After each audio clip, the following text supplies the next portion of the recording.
Chapter 930. Oro's massive body was able to affect everyone's hearts with every move he made. His madness. His spasms. Every building that it destroyed and every tree that it crushed was enough to make people tremble in fear. What everyone was most concerned about was, of course, Duque, who had entered Oro's body. It had nothing to do with race or faction. It was purely about Duque's success and the future of the entire world. This was the chain reaction of the ultimate move. If the Night Elves were forced to use their ultimate move here, then no matter how they struggled, they would not be able to escape the Burning Legion's clutches, and the world would be doomed. Just as everyone's heart rate reached its peak, Oro's mountainous body suddenly froze, and his fang-filled mouth opened wide. He seemed to want to roar, and let out the last howl of his life. But he couldn't do it. His blood-filled mouth opened wide, and then his neck tilted, and his head, which was as huge as a fortress, fell to the top of the hill. Dead. Dead. Really dead. Hooray! Regardless of race or camp, every mortal who was watching this scene cheered in ecstasy in their own language. Long live Lord Duke Marcus. The loudest cheers were naturally from the Alliance. At this moment, many of the Night Elves, who had isolated themselves for tens of thousands of years, heard of Duque's name for the first time. But that didn't stop them from giving their warmest applause to the human hero who had saved their high priest's life. Only the tribe's orcs were conflicted. What the hell was going on? 13 years ago, it was Duque who led the Alliance to single-handedly destroy the tribe's dream of conquering the world of Azeroth.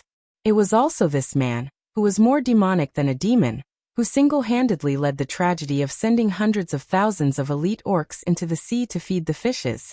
But it was also this man who, in the face of a common enemy, did his best to save the tribe's warriors at the foot of the hill, and killed this seemingly undefeatable giant insect. The trolls and taurens were also very straightforward races. They had wanted to cheer and applaud, but the orcs were all silent, and they didn't know what to do. On the contrary, the first orc applauded. Looking for the applause, the orcs were shocked to find that the one applauding was their great chief, Sal. Sal shouted loudly, "Clap! Why aren't you clapping? In the face of a common enemy, whether or not he is our former foe, a hero who has performed such a heroic act deserves applause, doesn't he? Let us praise Duke Marcus." That's right. Heroes know no boundaries. Even if they were each other's heroes and each other's enemies, at this moment, he was still a common hero. Sal's magnanimity immediately received loud cheers from the orcs, trolls, and taurens. They were praising Duke's feat, but they were also praising Sal's magnanimity. Every warrior's face was flushed with excitement. Because only someone with such boldness and bearing is qualified to be our great chieftain. At this moment, something unexpected happened. Duque. Damn it. Are you dead? If you're not dead, make a sound. At some point, Servanas and Jaina were standing on Auro's huge body, looking as if they did not know where to start. At this moment, everyone was shocked to find that the hero who had finally killed Auro, Duque, had not come out yet. Sal's expression changed. He immediately slapped his forehead, picked up his hammer, and rushed toward Auro. If this was before the appearance of the Burning Legion, Sal would of course want nothing more than for Duque to die, the sooner the better. But the situation was different now. They were about to rely on the Alliance to carry the burden, and if Duque died now, the Alliance's camp could easily collapse. All of a sudden, the motionless Oro's body seemed to twitch. About 300 meters from his head, a small bump appeared on the left side of the worm's body, and then it quickly recovered. This movement was so small that even Jaina did not notice it. Servanas sensed it and shouted, "Duque is there. He's not dead yet. Quickly open an opening." Open. Easier said than done. Strictly speaking, Auro, this giant sandworm, was a demigod monster. With the enhancements from the leader template, his defense was insanely high. Ordinary attacks could not hurt him at all. Didn't you see how none of the druids had succeeded in activating the giant wood stab? Jaina chanted an incantation, conjuring a giant ice sword and thrusting it forward. However, with Akacha, the seemingly sharp ice sword sank 3 meters deep into Oro's soft abdomen, but it did not manage to pierce through that thick layer of skin at all. Even Jaina could not do it, let alone Queen Sylvanas. The weakness of a ranger's low attack power was magnified at this moment. Queen Sylvanas and Jaina were so anxious that they were about to cry. Even Tyrant, who had rushed over on her tiger, could not do anything. At this moment, a sudden roar came from the sky. Out of the way. The girls looked up and saw a valiant figure rushing into the sky.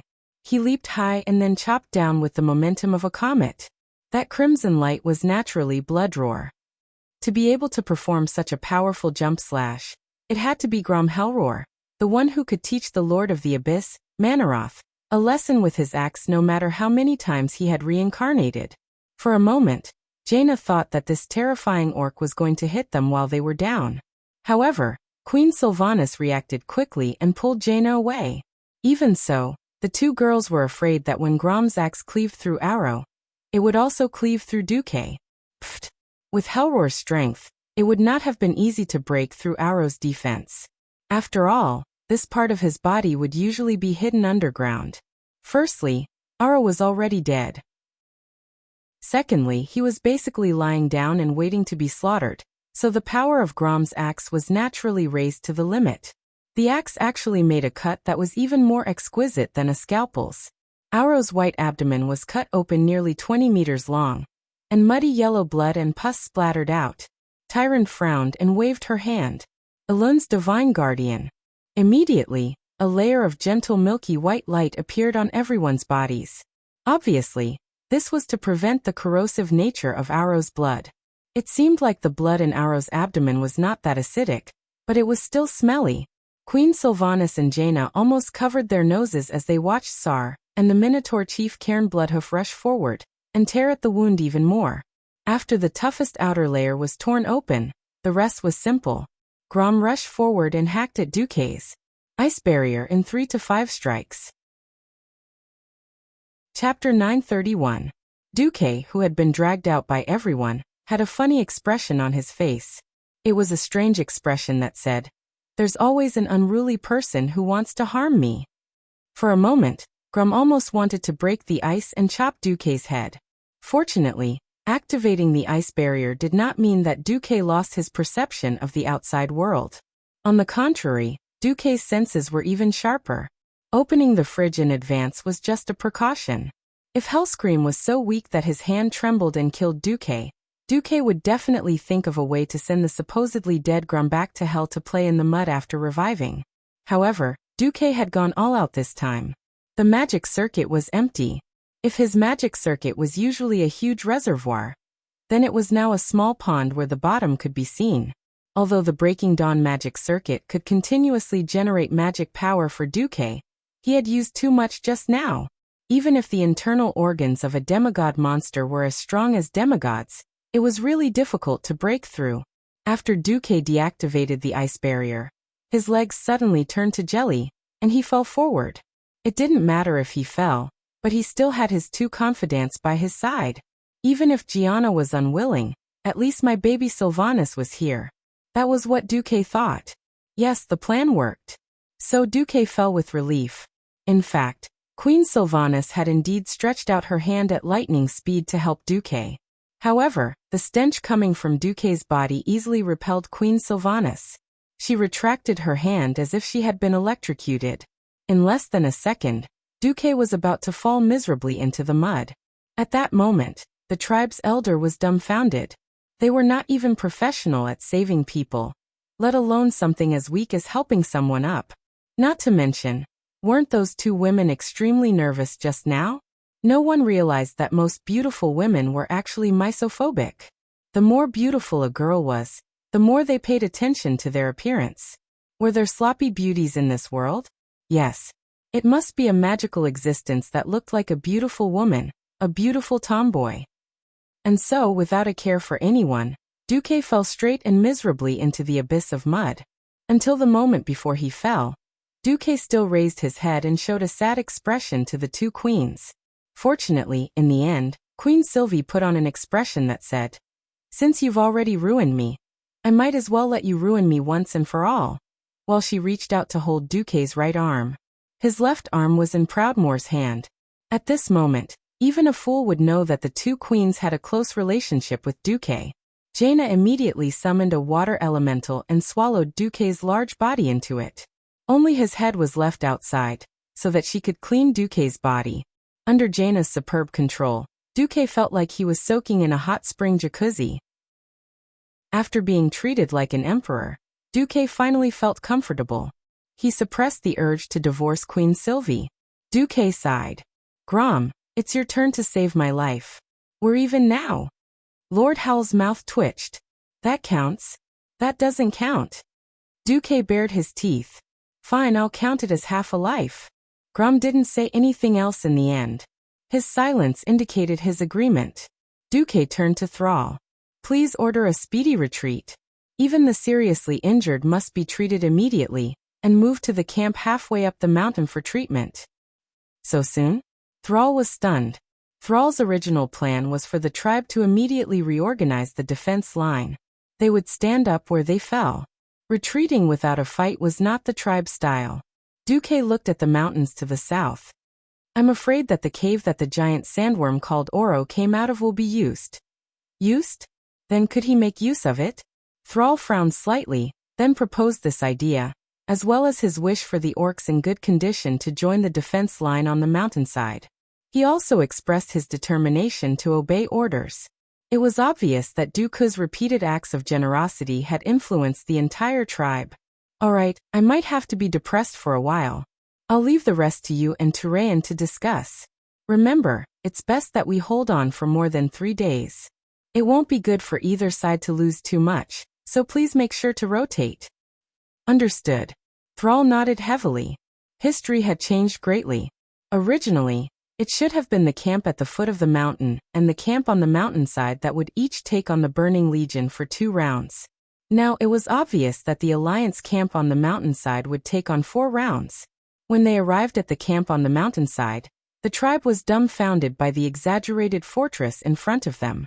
It was infuriating to compare oneself to others. When comparing goods, they had to throw them away. Everyone had entered Mount Hyjal at the same time, and the tribe had the geographical advantage. They didn't even need to transport things up the mountain. At that time, when they saw the Alliance's large steam trucks carrying bags of the legendary city-building artifact, cement, up the mountain, the young orcs, including Thrall, were full of curiosity. When the Alliance mixed cement and steel to form this towering concrete city standing in front of them, Thrall finally understood why his predecessors had suffered such heavy losses after crashing into the humans' military fortifications. There were a total of 7 walls built against the mountain, and each wall could accommodate a carriage. This was not a wall built with bricks and stones. The 7th wall, which had not yet been fully formed, clearly told the tribe that the wall was built with a huge steel net as the base, and a huge template was covered on the outside. Then, in the gap between the 2 layers of template, the magical slurry of cement was poured. Each wall was also divided into 2 layers of outer walls, and the thickest inner wall. The outermost layer was also a reinforced concrete structure, purely to resist physical attacks. The middle layer could not be seen, but this could ensure that the damage and collapse of the outer wall would not affect the structure of the inner wall, which in turn would affect its load-bearing capacity. The outermost 3 layers of the wall had been completed, and the orcs could also see that on the middle 3 layers of the wall, the mages, who were suspended in the air by baskets, were engraving magic runes on the middle layer of the wall to strengthen its ability to resist dark magic. Thrall and the others were completely shocked. The camp at the foot of the mountain that they had painstakingly built felt inferior to even a human town. In his heart, Thrall was even more determined that he could not say it out loud. After Thrall and Turayan discussed cooperation and the distribution of supplies and other issues, Duque was taken to the most heavily guarded room in the fortress to recuperate. Rest well, we have something to do, so we'll leave first. Queen Sylvie and Jaina were also busy people, and they were about to prepare for war. Duque suddenly said, "Wait." Chapter 932. What's wrong? The 2 queens were stunned at the same time. This time, because they were worried that Duque would be injured, the 2 queens put in a lot of effort. Jaina brought Egwene out to check on Duque's injuries, and Queen Ciri directly let Riadaline come to Duque's side as a guard. Plus Vanessa, who had been guarding Duque, was quite skilled, so it could be said to be foolproof. They didn't know why Duque suddenly stopped them. Duque smiled mysteriously. Beating down a strong enemy, wouldn't it be too much of a killjoy if there weren't even spoils of war? With that, Duque raised his hand, and a lot of equipment that had obviously been preliminarily cleaned fell out of his spatial bag. Duque clapped his hands. Come, call Ronan and Lilith too. After a while, everyone was present. Everyone was a knowledgeable person. No one would have thought that Dooku would be able to get so many good things after killing that super big insect. Sensing the mysterious magic power that was emanating from the equipment, everyone knew that this was ancient magic equipment that far surpassed the modern world. It was likely that it even dated back to the ancient Darkness Empire. Most women were misophobic, especially women of status like Jaina and Servanas, who couldn't possibly use these strange-looking large pieces of equipment. But others could use them. This time, everyone came all the way to Kalimdor to support us. Although it's for the greater good, everyone is risking their lives to fight. On one hand, it's to reward everyone, and on the other hand, it's to increase everyone's combat power. So if you get the equipment, please don't refuse. After some introductory remarks, Duque fought the tycoons and divided the land. Oh, he killed the boss and divided the equipment.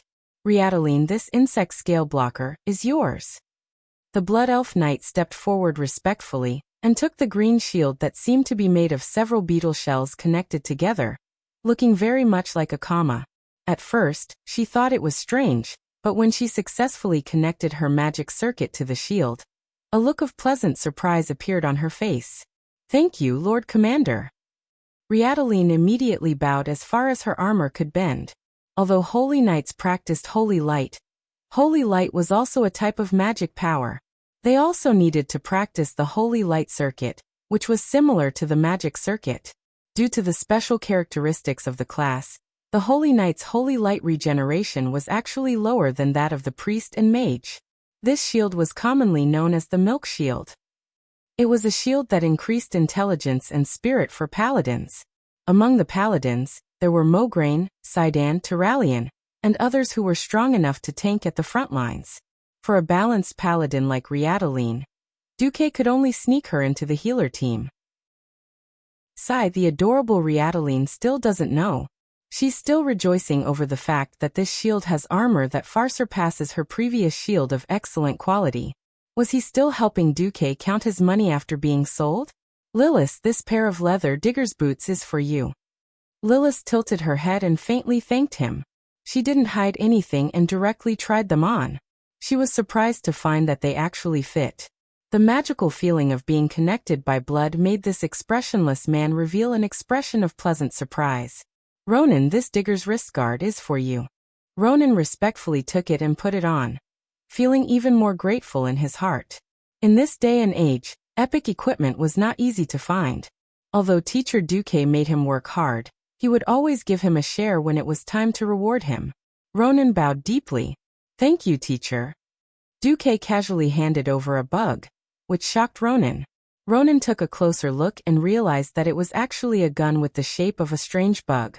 From afar, it looked like a crab pincer. Give this to Sir Lang Bronzebeard for me. I remember that he needs a good gun. Understood, teacher. Finally, Duque glanced at the two queens inside. Jaina, I know that you've been secretly envious of Senior Ronan's unruly will for so many years. At this point, Jaina stuck out her tongue like a little girl. After so many years, if she could still be fooled by Duque, how could she not know that unruly will was better than the smoke glove after becoming a radiant moon wizard? It was impossible to say that she didn't secretly complain.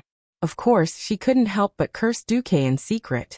Duque handed over an exquisitely made box with golden edges and a dark yellow background. It was only half the size of a palm. It was a magic accessory. I've already appraised this. It's called sandworm poison. Don't worry, it's just a name. It's harmless. Its usage is similar to Ronan's. It's just a little lacking. Teacher Duque acted like a teacher, his face full of look. I actually love you too expression. Jaina was displeased. Teacher Duque, if you really love me so much, you should give me a better one. Duque's face fell. Damn it, you must have skipped countless versions to get rid of Deathwing and loot his corpse. If you send a few more bosses that should only appear 10 or 20 years later, how many of my old bones will be left? Duque immediately turned hostile. If you want it, then take it. If not, then forget it. I want it. Why not? Jaina moved like lightning, snatching the sandworm poison and holding it in her hands, as if she was afraid that it would melt. Finally, there was only Queen Sylvanas left. The arrogant Sylvanas stood with her hands on her hips in an S shape, a faint smile on her lips as she looked at Duque. She was clearly saying that he didn't have anything good to give her, just wait and see. Duque's eyes widened. Who almost threw me to the ground and ate sh*t. Sylvanas retreated in a rare moment, not daring to look at Duque. She turned her head away with a red face. Yes, I know I was wrong. Please let me go, we'll talk about it later. Fine. It's a deal. Duque's feigned anger turned into a sinister smile as he looked at Sylvanas gently. He raised a small, intricately crafted, gem-studded green carapace. Sylvanas, this cave-dweller shell is for you. With it, once you activate it, it'll be like having a magic shield out of thin air. It's about the same as a radiant moon mage's ice shield. Sylvanas was overjoyed when she heard this. What was the saddest thing about rangers? They didn't have enough life-saving skills. Especially against unreasonable AoE attacks, they could only take it with their bodies in despair. Now that she had the cave-dweller shell, it was tantamount to having half a life. In her joy, Sylvanas actually did something that shocked everyone around her. In her passion, she actually rushed over to hold the weak Duque's face and kissed him deeply. Wow, there was an uproar. Chapter 933. Legend had it that Duque had a special liking for the High Elves. 13 years ago, he had taken the eldest and third sisters of the Windrunner sisters in one go, which was considered a legend in the Alliance. There were also rumors that his relationship with Queen Sylvanas wasn't shallow. Some people even said that the reason this second sister of the Windwalker family was able to become queen was because of Duque's help. But no one knew that Duque was so crazy enviable that he had taken all the 3 Windrunner sisters, including Queen Sindorii. Suspicion aside, all the blood elves present were dumbfounded. Second sister, you? Lilith's brain crashed. She had never thought that her 3 brothers-in-law were all that B***starred Duque. Riadeline was even more confused. Wasn't there a rumor that Duque had something going on with Her Majesty Kalia, Queen of Lordaeron? Although she had heard that he had an ambiguous relationship with His Majesty Proudmoore, this was the first time she had heard about his relationship with her queen. It seemed that when she faced Duque in the future, she would have to treat him as the queen's husband. Next to them, Jaina was very jealous. There was a strange feeling in her mouth, and she looked at the two of them with complicated eyes. After a full 10 seconds, Queen Sylvanas let go of Duque, who was a little stunned. Yo, I'm still willing to kiss you even though you're so smelly. We really do love each other. Duque was embarrassed. Only then did he remember that the smell on him had not completely faded.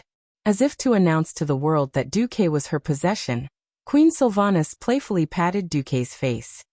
Okay, we all know that you've overdrawn your magic circuit just now. Have a good rest. If you really can't take it anymore, someone will come to you. With that, Queen Sylvanas tilted her head. Vanessa, please clean this guy up. I don't want him to still be so smelly the next time I see him. As you wish, Duchess.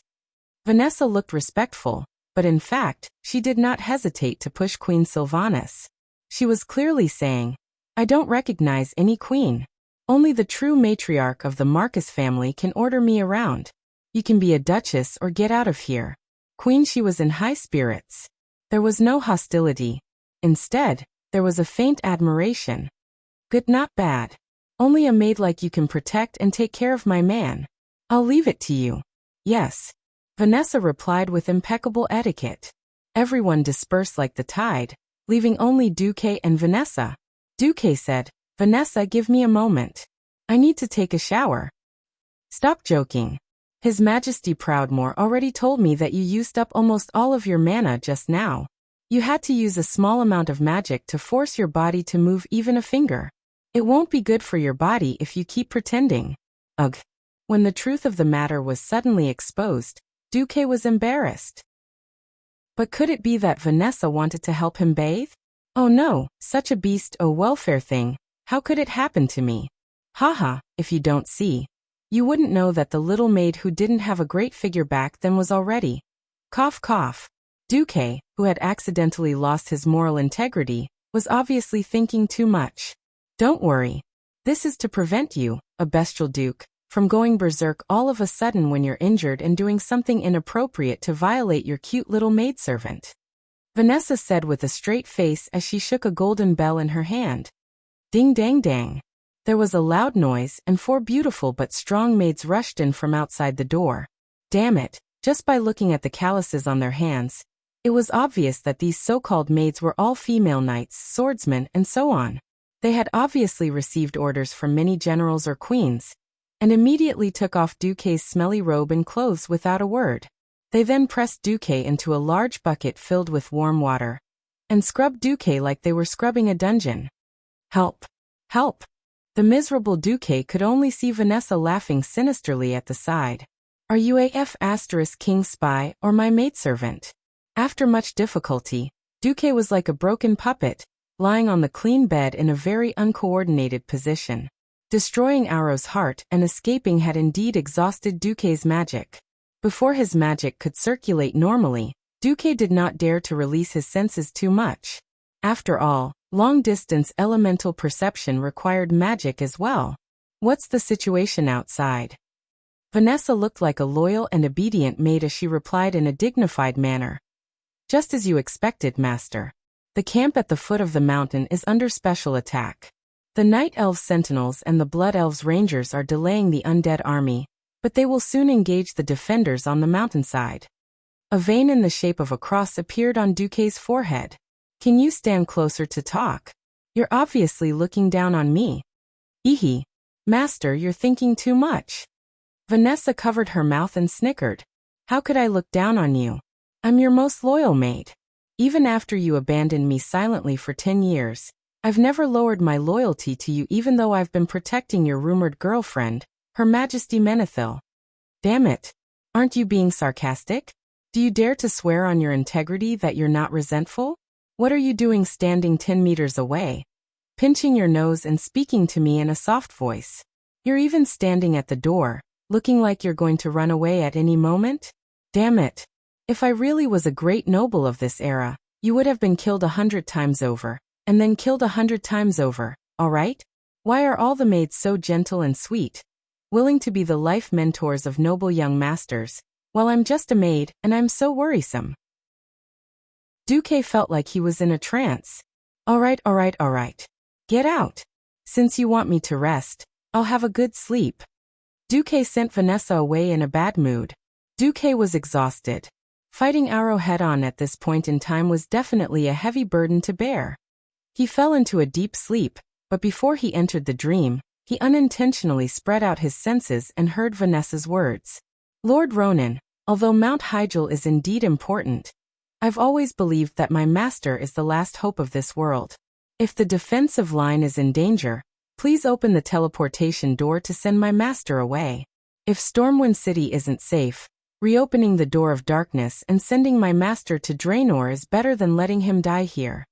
Vanessa's voice was sonorous and powerful, and her words had an unquestionable majesty. I understand.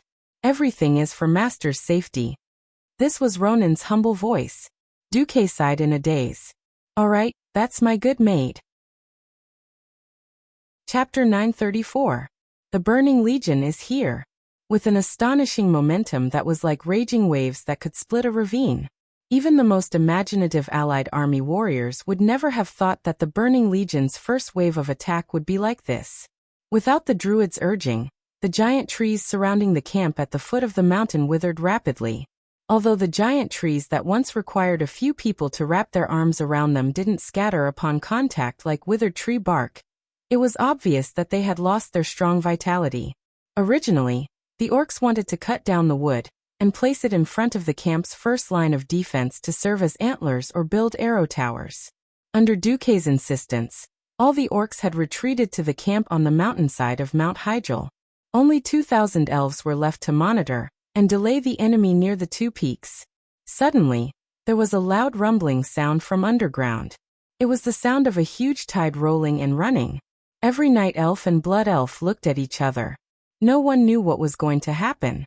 But to be on the safe side, Tyron's deputy, Melander, and Lilith, the commander of the frontline blood elf rangers, ordered their men to climb over the top of the mountain and hide behind it. They left a dozen people behind to monitor the situation. As expected, the enemy appeared 3 minutes later. It was a spectacular super fountain, wrapped in indescribable black liquid. Tens of thousands of undying were sprayed into the sky from underground, scattering in all directions along with the black liquid. The tribe's camp, which was already in ruins, was once again ravaged. The immortals, big and small, were sprayed into the sky and fell down again under the acceleration of gravity, falling everywhere with banging noises. The smallest were zombies that only had half of their bodies left, the bigger ones were ghouls, and the biggest ones were abominations that weighed several tons. These monsters that had long lost their lives and had almost no intelligence to speak of were already attacking the surrounding buildings before they could even get up. In front of the elves and the few troll scouts was a frenzied undead army. They used their broken teeth to bite the wooden arrow towers, used their rusty machetes to hack at the half-broken mud walls made by the orcs, and used their huge arms to smash at the camp's wooden walls. The black fountain continued to gush out, spraying more and more undead army into the abandoned campsite. Suddenly, a black cloud floated over from afar. It was thousands of gargoyles, as well as many huge, white skeletons and death ice dragons that were surrounded by a freezing aura. Dust rose from the ground. It was a mixed army of undead and evil demons, numbering in the hundreds of thousands.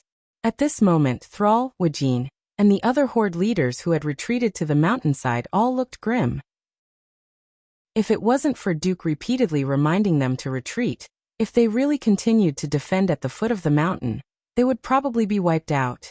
There were zombies constantly breaking through the center, tens of thousands of enemy flying units above them, and a large army pressing on the border. It was estimated that the remaining 20 to 30,000 elites of their tribe would all die here. Thrall hurriedly summoned a night elf priestess who was in charge of communication. He pointed at the live broadcast in the magic mirror. What if the Mount Hygel defense line continues to be breached by the big bugs? The priestess puffed out her chest and spoke in the common human language that wasn't very fluent. Don't be afraid. Mount Hygel is a sacred mountain that has been blessed by the night elves' magic for 10,000 years. The mountain itself is extremely difficult to penetrate. If there are no more big bugs of the same level as before, we don't have to worry about attacks from underground. What if there are more? Thrall emphasized. The night elves shook their heads. According to the Alliance commander Marcus, there is only one big bug called Auro, even among the 4 ancient gods of Azeroth. What if the enemy's air force flies directly to the top of the mountain? The priestess was very sure. The sacred mountain has a powerful anti-air magic array. Everything more than 300 yards above the ground will be attacked by Breaking Dawn mages at all times. Even a demigod can't withstand such an attack. And after going up the mountain, except for the main passage, everywhere is a dead zone. Thrall finally felt a little relieved. In this way, they only had to defend the front. At this moment, Thrall saw the elves in front begin to retreat. Because of the terrain, the undead army looked very fierce, but they were always a distance away from the elves. The area within 200 meters of the elven army was an absolute dead zone. The elves nimbly ran between the mountains and the woodlands, occasionally turning around gracefully to shoot an arrow, blowing up the heads of the zombies or ghouls charging at the front. The elves fought and retreated. Arrows rained down, but they still couldn't stop the tide of zombies that numbered in the tens of thousands. It's here. Thrall raised the hammer of destruction in his hand. Prepare for battle. After coordination, the Alliance gave up the first and second city walls on the mountainside and left them to the tribe to guard. Thrall's shout caused the entire valley to reverberate with the unique battle cry of the tribe. Loktar. Not long ago, they had lost their campsite for no reason, so the orc warriors' chests were filled with anger. They raised their steel axes and hammers that had been baptized with holy water high up in the air, and let out roars filled with fighting spirit. At this time, the black tide was very close. Cover fire. Number 1 Shooting Unit, Fire. Behind the first city wall, there were 100 dwarven mortar squads. The thick and round cannons immediately let out a deafening roar. Bang bang bang. In any case, it was difficult for the orcs to adapt to the somewhat dull sound coming from behind them, and some orcs even subconsciously shrank their heads. But the elite dwarven gunners were not just for show. The mortar shell flew into the air and drew a beautiful arc. Then, it followed the downward slope of the mountain and flew to a faraway place. It happened to be 200 meters behind the elves. Boom boom boom. The small caliber mortar shells were enough to blow up the zombies and ghouls with weaker defenses. The dwarves' cover was so accurate that Thrall breathed a sigh of relief. Even Wajin, who was ready to let the troll throw spears as cover, quietly put down his hands. It was ironic to think about it. Although they were of the same race, the elves and the trolls had been fighting for tens of thousands of years. When did they ever try to cover each other like this? When the last elven ranger rushed into the city gate at high speed, the 12 ox-head warriors could not wait for the winch to slowly pull up the moat. They directly pulled the thick chains with brute force and pulled up the suspension bridge. Looking at the 7 huge horizontal gullies with a depth of more than 8 meters in front of the city wall, blocking the entire mountain road, Thrall's scalp was numb. These were the masterpieces of the dwarves' steam bulldozers. Fortunately, they bumped into the zombies that did not know what fear was. From another perspective, if he were to use the orc army to attack here, how many lives would it take to fill these gullies? Chapter 935. The tide of the undead army was too terrifying. The mortars bombarded the horde of zombies, and every shell blasted dozens of zombies into smithereens. They either died with their heads smashed, or their bodies mutilated and lost the ability to move. The zombies that didn't have much sanity left stretched out their arms and sprinted up the mountain. Some zombies were pushed to the ground by the zombies behind them because of missing legs and other reasons. Even so, they still waved their rotten limbs, crawled like dogs, and used both hands and feet to madly rush up the mountain. If the zombies in front were too slow, the zombies behind them would roll over their companions and continue their charge. At this moment, Bulang Bronzebeard, who was behind the third city wall, was playing with his new gift, the weird-looking gun in the shape of a bug. He glanced at the zombies impatiently. Param Golden Hammer. Yes, sir. A dwarf officer holding a huge hammer and wearing rare golden armor responded on the spot. Fixed target. Number 1. Shoot at the source. 3 sets of small steel cannons. Cover the area. Don't slack off, even if we're covering for those damn orcs. But from another perspective, we're letting them remember the battle at Blackrock Mountain. Bulang's evil smile quickly spread among the dwarves. 15 years was like a generation for humans. But for the dwarves, who had an average lifespan of 800 years, 15 years felt like a month for humans. Every dwarf warrior could still remember the humiliation of being blocked by the Bloodring tribe at their front door, and not being able to enter their own garden. They didn't have the romance of hunting with guns, and they didn't have the spare time to collect the treasures from the mines. The dwarves were very unhappy about working with the horde. The orcs were once slaves of the Alliance, and now they had no place to stay. They could only run across the ocean like stray dogs. Why do we have to work with those damned green-skinned dwarves? The dwarves didn't understand. If the order wasn't given by Commander Duque, who had always supported the Bronzebeard dwarves during their most difficult times and had never lacked food and medicine, the dwarves would have used guns filled with gunpowder, but without bullets to shoot that fellow.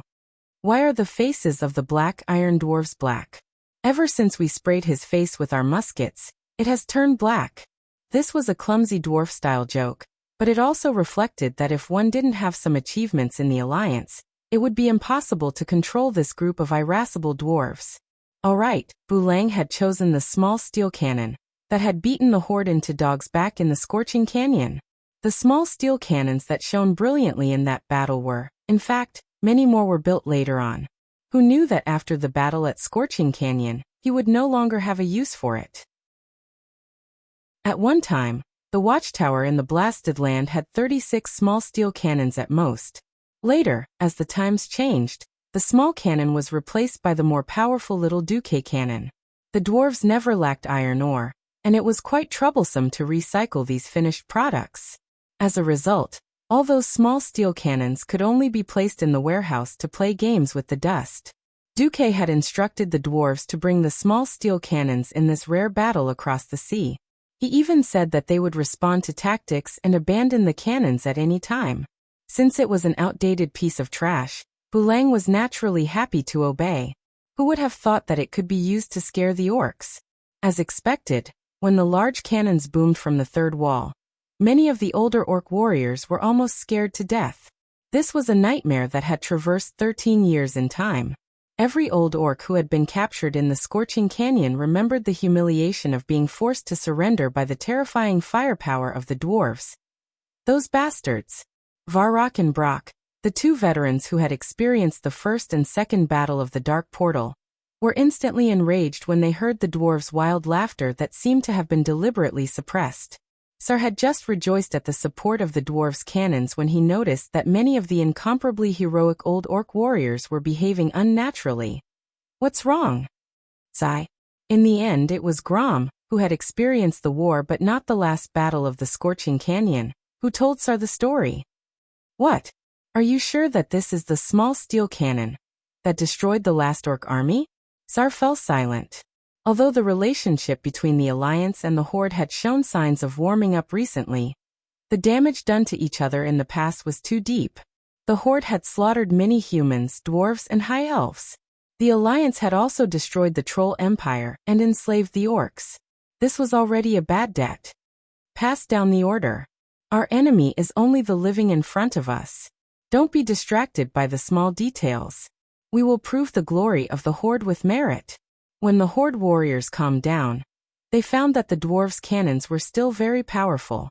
Under the sunlight, many huge black cannonballs fell from the sky. They landed accurately on the seemingly wide mountain path that was hundreds of meters wide, sputtering out with sparks that ignited pieces of the ground.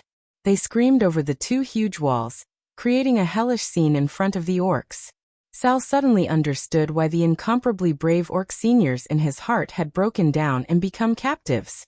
This was not a destructive weapon that mortals could resist with their bodies. Without becoming a professional, there was no chance of survival in the face of this level of attack. Logically speaking, in the face of this kind of attack that could wipe out everything within a 100-meter radius, there shouldn't be any existence that could survive. But Sar found that he was wrong. A large number of abominations, stitched together with countless corpses, actually passed through the line of destruction and rushed to the bottom of the city wall under the seemingly destructive cannon fire. After all, it was a blind spot that the cannons could not reach. Attack. Wujin's command sounded. Behind the widened shooting holes, the trolls stretched out their long arms and threw their steel spears at Wujin. These terrifying spears that could kill a Tauren with one spear could not stop the movement of the abominations for even a second. These monsters whose faces were shot through, regardless of whether the eyeballs on their heads were still there or not, were playing with human ladders under the city wall.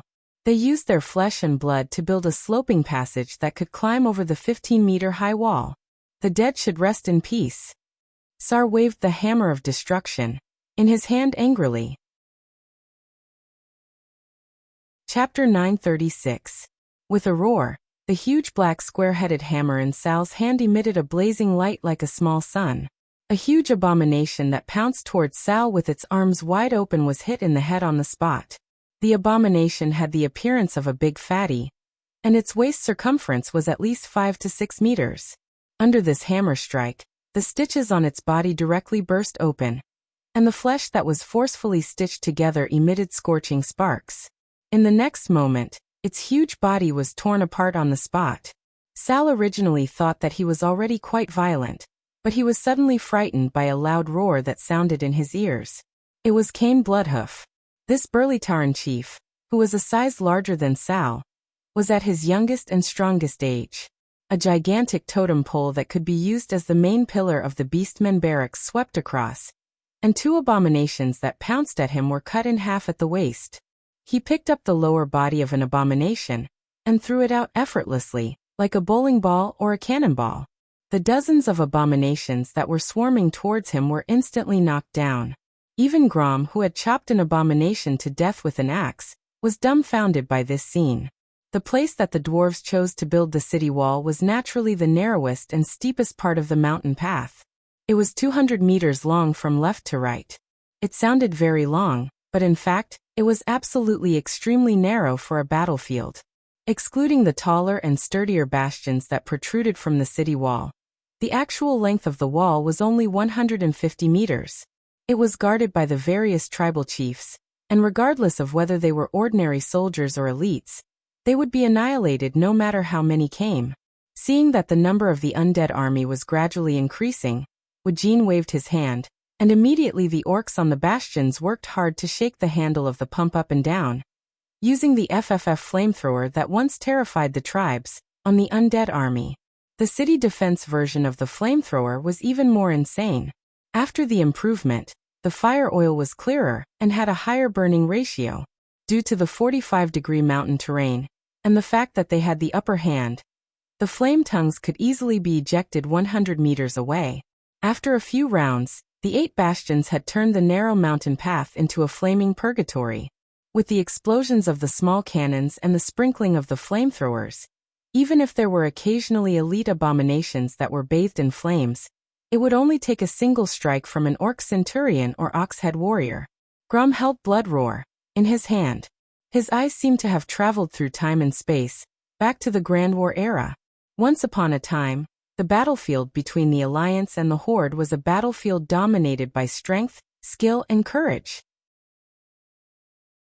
That was the era when the elites of the Drenii tribe who had experienced the Drenii war wantonly flaunted their military might. That was until a human named Duke Marcus appeared out of nowhere and completely changed the situation of the battlefield. His little invention, the F-type flamethrower, had caused the 100,000 elites of the Warsong clan to be unable to advance an inch in the Silverpine forest. They had no choice but to rely on the Blackrock tribe, which had innate fire resistance, as their main force. Unexpectedly, after 13 years, it was the orcs' turn to use fire to deal with the Calamity army. "Be careful!" Varrock suddenly shouted. Everyone suddenly realized that there were many giant abominations wrapped in a frosty aura that boldly charged through the dead zone of the cannonballs, passed through the sea of fire, and killed their way to the city wall. "Use fire bombs," Thrall ordered decisively. At the back of the platform on the city wall, the orcs hurriedly threw out the metal shells in an extremely rough manner. Then, when the so-called fire bombs were thrown into the sea of fire, an even more intense flame burst forth. The temperature was so high that even the orcs standing upwind couldn't stand it. Not to mention the abomination in the sea of fire. The high temperature caused its fat body to continuously lose weight. The essence of a corpse was still fat and bones. As long as the fire was strong enough, the abomination itself was a huge flammable object. The abomination that had worked so hard to break through the purgatory was defeated just like that. Haha. If the Burning Legion is only at this level, let alone 3 days and 3 nights, I can even defend for a week. A young orc warrior said proudly. As if it was a slap to his face, a large group of gargoyles began to fly over from afar. Thrall's face darkened. Get the wolf riders ready to throw themselves into the net. At this stage, the tribe was so poor that they didn't even have many wyverns. How could they fight against thousands of gargoyles?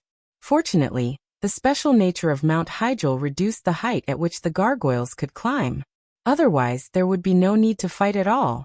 In fact, other than the net, the tribe's more effective long-range weapon was the less efficient javelins in the hands of the trolls. Of course, the tribe still had shamans. Unfortunately, shamans were so rare. They were all treasured and feared to melt in the palm of their hands. Other than leaving them to the rear to treat the wounded, Thrall would not let the shamans go to the front line until the last moment. At this time, Bulang, who was on the 3rd city wall, accidentally fired his larva of the giant worm. Bang! A huge gunshot rang out, giving the surrounding Alliance warriors a fright. Bulang's face was not red, and his heart did not jump. He was full of nonsense. You don't even understand this. I fired the gun as a signal to tell you that it's time to load. Type 3 bullets. The so-called Type 3 bullets was also Du's bad taste. When he came up with this idea, He didn't expect the dwarves and gnomes to come up with it. However, the dwarves weren't afraid of having a big brain. They were afraid that your brain was not reliable and would waste a lot of materials. Duque, who seemed to have a big brain and was reliable, was naturally the god of invention among the dwarves. During the 10 years he was away, the dwarves regarded Duque's idea as the Duque Bible and developed the Type 3 bullets and mass-produced them. The dwarves' version of Type 3 bullets used a large shell with many burning bullets in the shell. Using the small steel cannon as an example, the shell was 1 meter in diameter, 3 meters in length, and weighed 1,360 kilograms. There were 996 to 1,200 bullets in the shell, and there were many versions such as the small steel cannon and the small Duque cannon. Once it was fired, it would be like a goddess scattering flowers.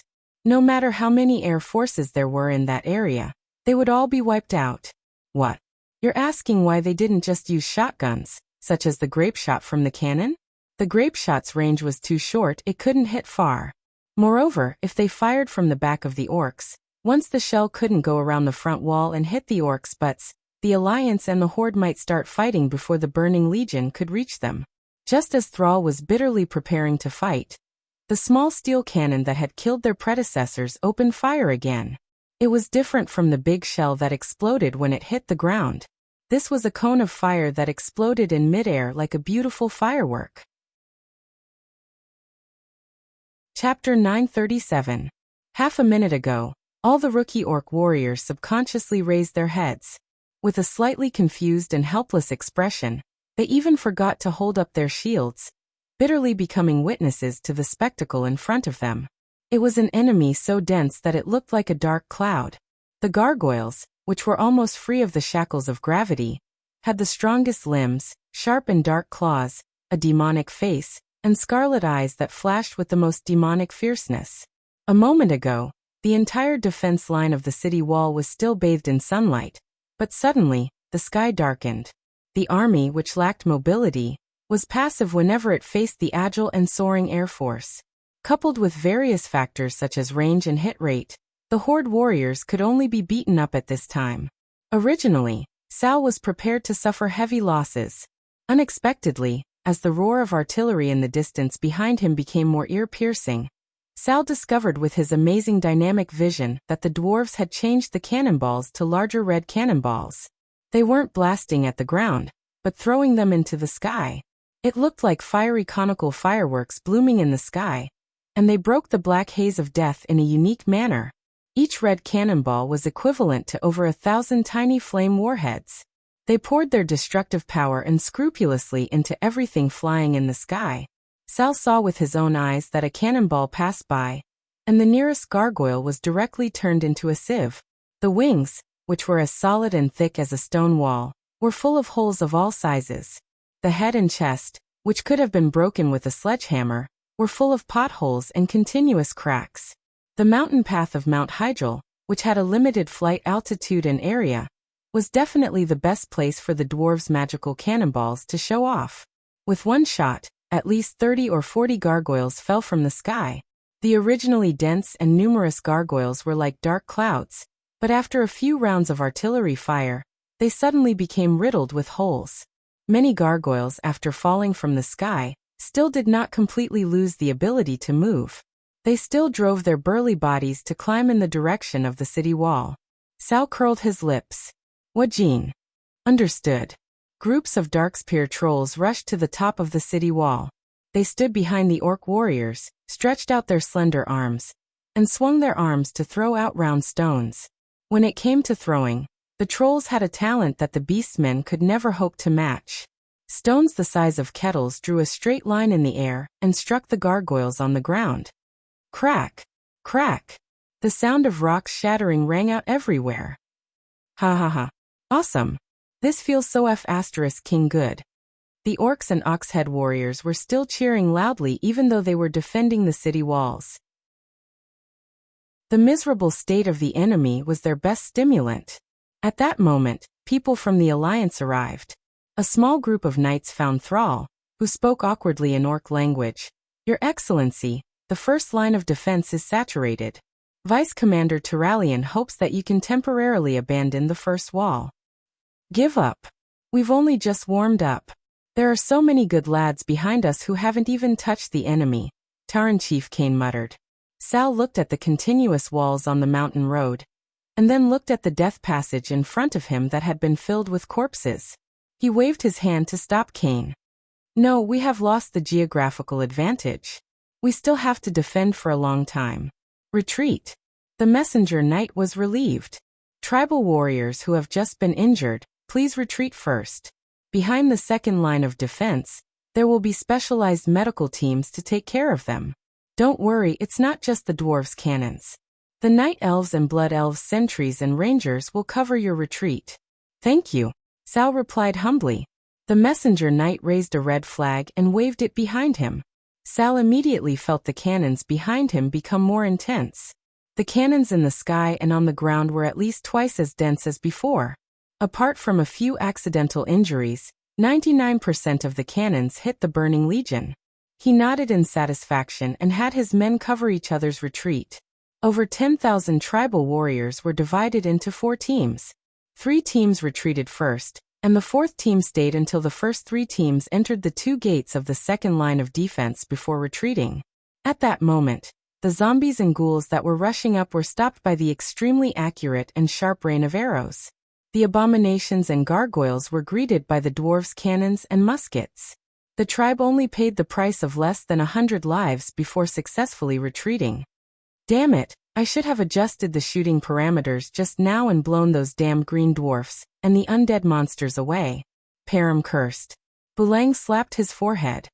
Why didn't you say so earlier? The dwarves were speechless. But more dwarves looked at the few human knights sent by the Alliance General Command. The dwarves finally knew what these humans were here for. They were afraid that the dwarves would act recklessly when they were hot-headed. On the Burning Legion's side, a fierce debate broke out.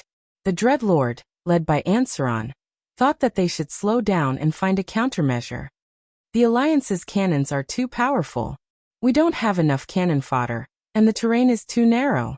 It's not a good idea to attack blindly. The Lord of the Abyss, Asgalar, sneered.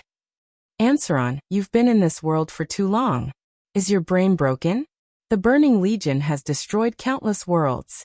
This one will be no exception. Ansaron's face darkened. This is the only planet where the Burning Legion has failed more than once. Even Master Sargeras has lost contact here. Since they were talking about their boss, Asgalar couldn't go on. Since you're so afraid, let me take the lead. The Lord of the Abyss moved his fat, 4-legged lower body, picked up the heavy double-headed double-edged sword, and left with a laugh. Ansaron stared at Asgalar's back and spat. Idiot. I'll let you and your men consume the dwarves' cannons. As one of the first higher demons to enter this world, the Dreadlord had a full understanding of the combat power of the mortals in Azeroth. Before Archimonde's arrival, if it weren't for the Lich's solidification of the fortress and the effect of protective cannonball, condensed by a large-scale magic circle, the Scourge Legion would have been defeated and attacked to the city of Lordaeron. If Lordaeron fell, then the entire Lordaeron continent would likely become a piece of iron again, and the Burning Legion would have no way to attack. Fortunately, Archimonde arrived. After a while, seeing Asgalar's mountain-like figure, the human warriors on the second wall didn't look good. Mograine spat down the wall. I thought only the Horde was unlucky. Chapter 938. A 15-meter-high wall was the limit that the Alliance's engineering team could achieve in a short period of time. Even if cement was better than the old stone brick wall, there were still various load-bearing and foundation problems. Mograine knew very well that if it was the Alliance from 15 years ago, the brothers could only rely on wooden fences that were 5 or 6 meters high to resist the tide of the Burning Legion. However, reinforced concrete, and so on could be used to block zombies and ghouls. In the face of such a great demon that was 8 or 9 meters high just by standing, it was simply a joke with their lives. Not to mention the Abyss Lord that looked a bit like a dragon man. If they didn't stop him before he reached the wall, the 3,000 Alliance soldiers on the wall would die. Call for help. Mograine ordered. Immediately, magic messages, bugles that represented a strong enemy and a call for help, and the most traditional way of sending messages on horseback were launched at the same time. The experts of the Alliance and the Horde learned of the existence of danger almost at the same time. Thrall, who had just entered the third layer of the wall to rest, frowned. Not only the reaction of the Alliance soldiers, but also his keen perception of the shock coming from the distant ground. Although he hadn't officially become a shaman, Thrall's natural talent was unparalleled. Let's go up the wall and take a look. Leaving Varrock to look at the troops, Thrall immediately took Kane, Grom, Wajin, and the other chiefs and a group of personal guards to the third layer of the wall. The huge and terrifying figure in the distance was immediately reflected in the eyes of the experts of the Horde. Looking at this figure that was extremely similar to Manaroth, Grom immediately remembered the humiliation of being fooled. On the fifth layer of the wall, Kale Vats, who had been pretending to be calm, was originally elegantly sipping black tea. Suddenly, his long golden eyebrows trembled, and his gentle temperament changed at that moment, becoming eager and full of fighting spirit. He was no longer the noble elf prince, and he could take the change in identity calmly, because this was a sin he had done for the sake of family. For him, kneeling in front of the Sun Chaser King's court had already repaid all the kindness of his father, King Anastrian, who had raised him. All that was left was to wash away the shame of having once sided with the Scourge army. During this period of time, he had received a lot of supercilious looks.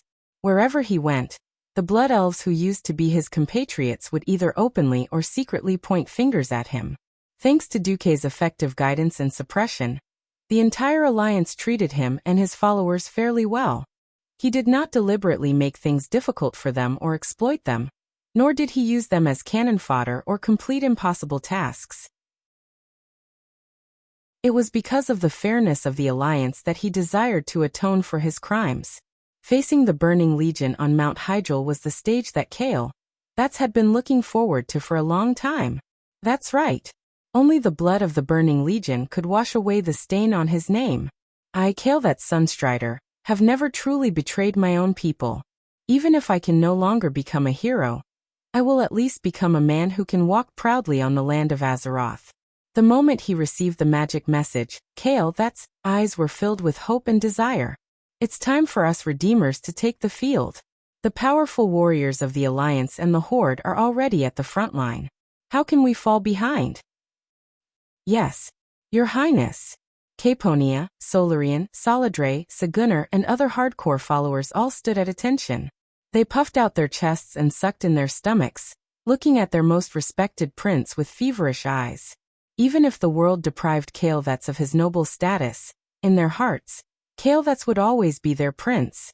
When Kale Vats opened the portal and arrived, the city wall was already full of Alliance and Horde powerhouses. There was a winding mountain road in the distance, and the left side was full of cliffs.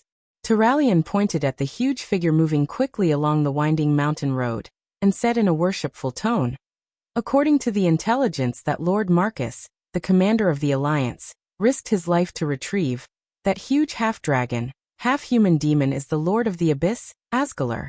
Excluding the giant bug Oro, who was destroyed at the camp at the foot of the mountain not long ago, he is one of the 6 leaders of the Burning Legion's invasion. He is quite difficult to deal with. What Lord of the Abyss, isn't it just a matter of my axe?" After playing guerrilla warfare for more than a decade, Grom had to learn the common human language, and then he seemed to have learned what it meant to be arrogant. Mograine pointed at the large group of demon guards around Asgalar, who were also around 5 meters tall. "If you can rush to the fatty under the protection of so many demon guards and kill him, then I'll respect you." Grom's face turned red. Thrall grabbed Grom and said in Orc language, "If Duque hadn't saved you, you would have been dead. For Duque's sake, don't argue with his subordinates. If you're a man, then fight on the battlefield." Grom snorted heavily. Turalian coughed and continued, "According to the intelligence, those are elite demon guards. Unless you're a powerhouse who has stepped into the hero domain, or a mysterious person who is at or above the Radiant Moon rank, you can't effectively kill them." Thrall asked, "Even your cannons can't do it?" Suddenly, a loud and boorish voice jumped out from beside Thrall's legs. "If it's possible, your dwarf grandpa wouldn't be here." Thrall was shocked. Only then did he notice that there was a dwarf not far away from him. It wasn't Thrall's fault. The Lordaeron area where he grew up had never been a dwarf's territory. Even he had only officially seen a large number of dwarves after coming to Mount Hyjal. He wasn't used to it yet. Facing the tribe's giant looking down on him, Bran Bronzebeard was even more upset. "What are you looking at? Do you believe that I'll shoot you if you keep looking?" The tribe's giants all said in unison, "Humph." Turalyon rubbed his eyebrows. "I still don't have enough reputation to control these warriors." He could only try to smooth things over and pretend that he didn't see their conflict. Then, the job of covering up will be left to His Majesty Proudmoore and the other four. Jaina, Ronan, Kael Vats, and his 2 followers bowed slightly. As time passed, Asgalar and his men finally crossed the first wall. Standing on the first wall, Asgalar raised his heavy sword and slashed at a fort next to him. The heavy sword wasn't too sharp, but the combination of weight and strength was a terrifying destructive power that mortals couldn't imagine. The gigantic double-headed heavy sword cut through the entire fortress made of reinforced concrete, as if it was cutting through an oversized piece of tofu. The sound of steel bars breaking and cement bursting could be clearly heard even from the second wall 200 meters away. Every single one of the soldiers of the Allied army held their breath. Chapter 939. The demon guards rushed past the Lord of the Abyss like a tide. The mid-tier liches behind the army worked together to cast a battle magic spell. It was a huge ice shield with a radius of nearly 1,000 meters. The cannonballs that crashed down were melted by the black icy aura in midair, unable to land on the demon guards at all. Haha. Do you see this? Lowly creatures. Weak creatures like you don't even have the right to join the Burning Legion. It's futile no matter how you resist.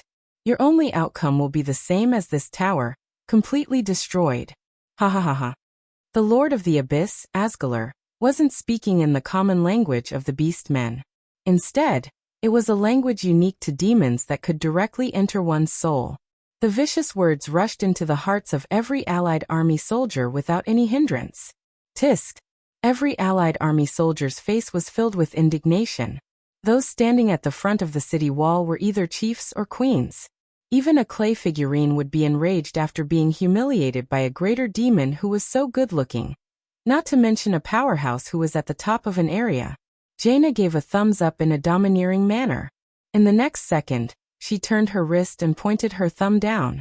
Only 4 cold words jumped out of the mouth of the newly crowned Queen Kultiras. Kill them. In an instant, the 5 radiant moon archmages at the front of the city wall emitted strong magical waves that could be seen with the naked eye. Ronan was in the center, Solarian was on the left, and Caponia was on the right. Arcane energy condensed into a thick soup around the entire Archer Tower. Behind them, Jaina and Kael Vats rose slowly. Under Jaina's feet was an ice pillar that was growing taller and harder than steel. Kael Vats floated in the air on a spinning pillar of fire phoenixes. When the purplish-blue arcane radiance reached its peak, the 3 arcane masters pushed out their hands at the same time. Arcane energy so dense that it was almost solid shot out. Go! Jaina shouted angrily. Kill! Kael Vats' murderous aura burst forth. When the ice and fire magic that was large enough to overshadow an entire team of sky archmages converged into that unparalleled arcane energy, an incredibly destructive war spell had been completed. Heavenly River of Frost and Fire. It did not exist in any single person's list of spells, and even Morning Star wizards did not have the control to use it. Only those at the peak of the Radiant Moon realm could perfectly fuse 3 different types of tremendous mana together to form this incomparably terrifying war magic. The surging yellow, white, and blue elements easily overturned all the beings standing in front of the second city wall. It didn't matter if you were an elite of the Burning Legion that roamed the universe or an abyssal lord that wreaked havoc across the stars.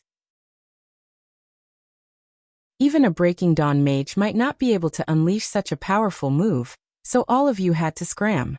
Even though the abyssal lord Asgalar was filled with arrogance, he didn't dare to open his arms and take this blow head-on. He had no choice but to cross his arms and hold his heavy sword in front of him. Bang! With a momentum that was 100 times more amazing than the monstrous waves hitting the reefs on the shore, Frostfire Galaxy, easily destroyed all the guards around Asgulr. Even the Abyssal Lord, whose weight was measured in tons, had no choice but to be blasted 100 meters away along with the first city wall. The magic circuits of the 5 radiant moon archmages were empty, but their cloaks fluttered in the wind. Coupled with their proud expressions, everyone knew that they were feeling great. That's right. This was the ferocious might of magic. Annihilating hundreds of elite evil demon guards and liches with a single blow. As long as Mount Hyjal was victorious, the 5 of them would definitely leave a deep mark in the history of magic among humans and elves. Bastard! Bastard! Bastard! Mere scum! How dare you send me, Lord Asgulr, flying? Unforgivable! Asgulr, who had just crawled out of the rubble with his armor still intact, had the word disheveled written all over his body. Feeling greatly embarrassed, he didn't care about anything else.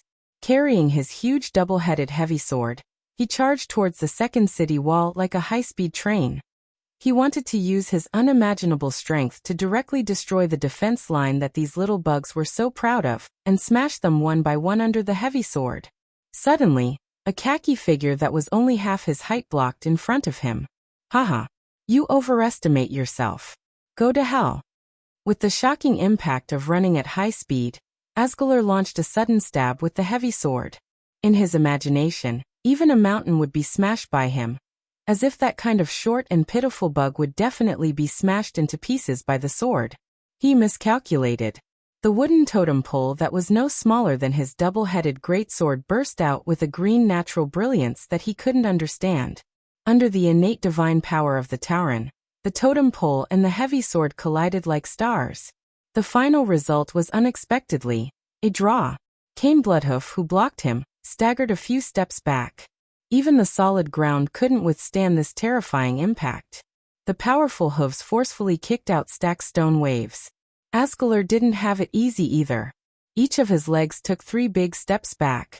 Finally, his 4 short legs couldn't bear his exaggerated weight, and he sat on the ground with a loud thud. This wasn't the end. Just before he sat down, the enraged Lord of the Abyss threw his terrible heavy sword at Cain. In the distance, Sal was so scared that his heart almost broke through the confinement of his ribs and flew out of his chest. Cain, who was still in a state of exhaustion after forcefully blocking the heavy sword, widened his bull eyes and looked desperately at the heavy sword that was inserted into his chest.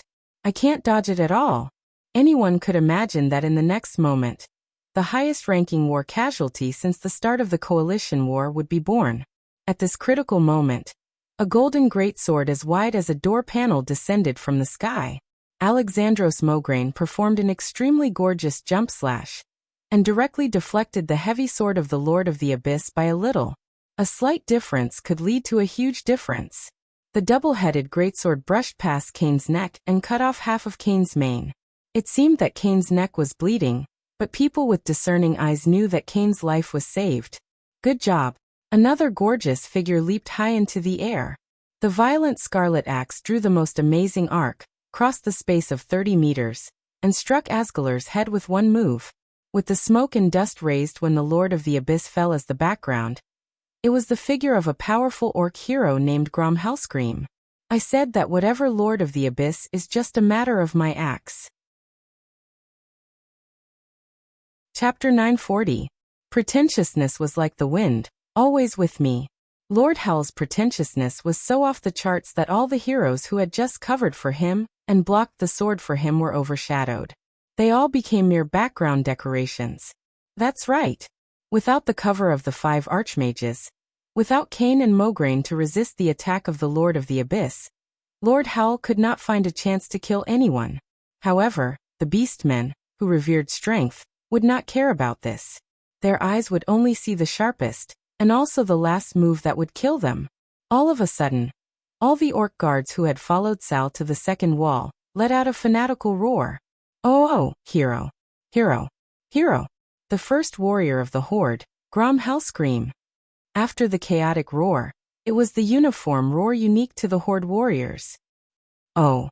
Oh! Oh! Oh! Oh! Oh! Oh! Every roar was accompanied by the raising of a weapon, the cold gleam of a sharp axe, the light of a heavy hammer. The cheers of only 100 people condensed the momentum of 1,000 people. The soldiers of the alliance were also cheering, but unfortunately, it was not as enthusiastic as the horde. After all, the last axe was not the hero of the alliance. On the Burning Legion's side, Dreadlord Ansaron could not stop scolding. Trash! Trash! You're all trash! Since landing, the Burning Legion had not encountered anything good. First, Reki Winterfrost was inexplicably ambushed by the Alliance commander Duque. His head was chopped off, and even his soul was destroyed. Then the seemingly powerful giant sandworm Aura was killed by the enemy's ultimate move. Then there was Asgalar, who was full of momentum but was killed by the mortal heroes in a few moves. The 3 chief-level guys all died a little inexplicably. Glancing at the extremely calm Khazroga and Kazak, Ansaron knew that Sir Archimond would not enter the field before confirming that the other party had a strong enough powerhouse. Both of them were Doomguard-type demon lords with special abilities. This time, he had to enter the field. On the bone thrones near Anartheron, there were 5 dreadlords with the same huge bone bat wings sitting on them. Although everyone was a dreadlord, there were still different ranks among the dreadlords. After the former leader, Tichondrius, was killed, Anasarin was now the most popular replacement leader. He needed a perfect victory to propel him to the position of leader of the dreadlords. He suddenly had an idea. Humans, elves, and orcs are all lowly and weak. Let the endless Burning Legion destroy them. He had seen too many mortals fiercely resisting. But how many mortals could maintain such a high-intensity battle? Regardless of whether they used holy light or swords, as long as they were mortals, they would tire, get injured, and overuse their life force and spiritual energy, or even die. After interrogating the souls of the dead at Azhara's beach, and the camp at the foot of the mountain, they knew that the total number of people in the allied forces of the 3 factions on Mount Hyjal was not large. It would not exceed 200,000 at most. The Burning Legion's numbers were 10 times that of the allied army, and most of them were elites.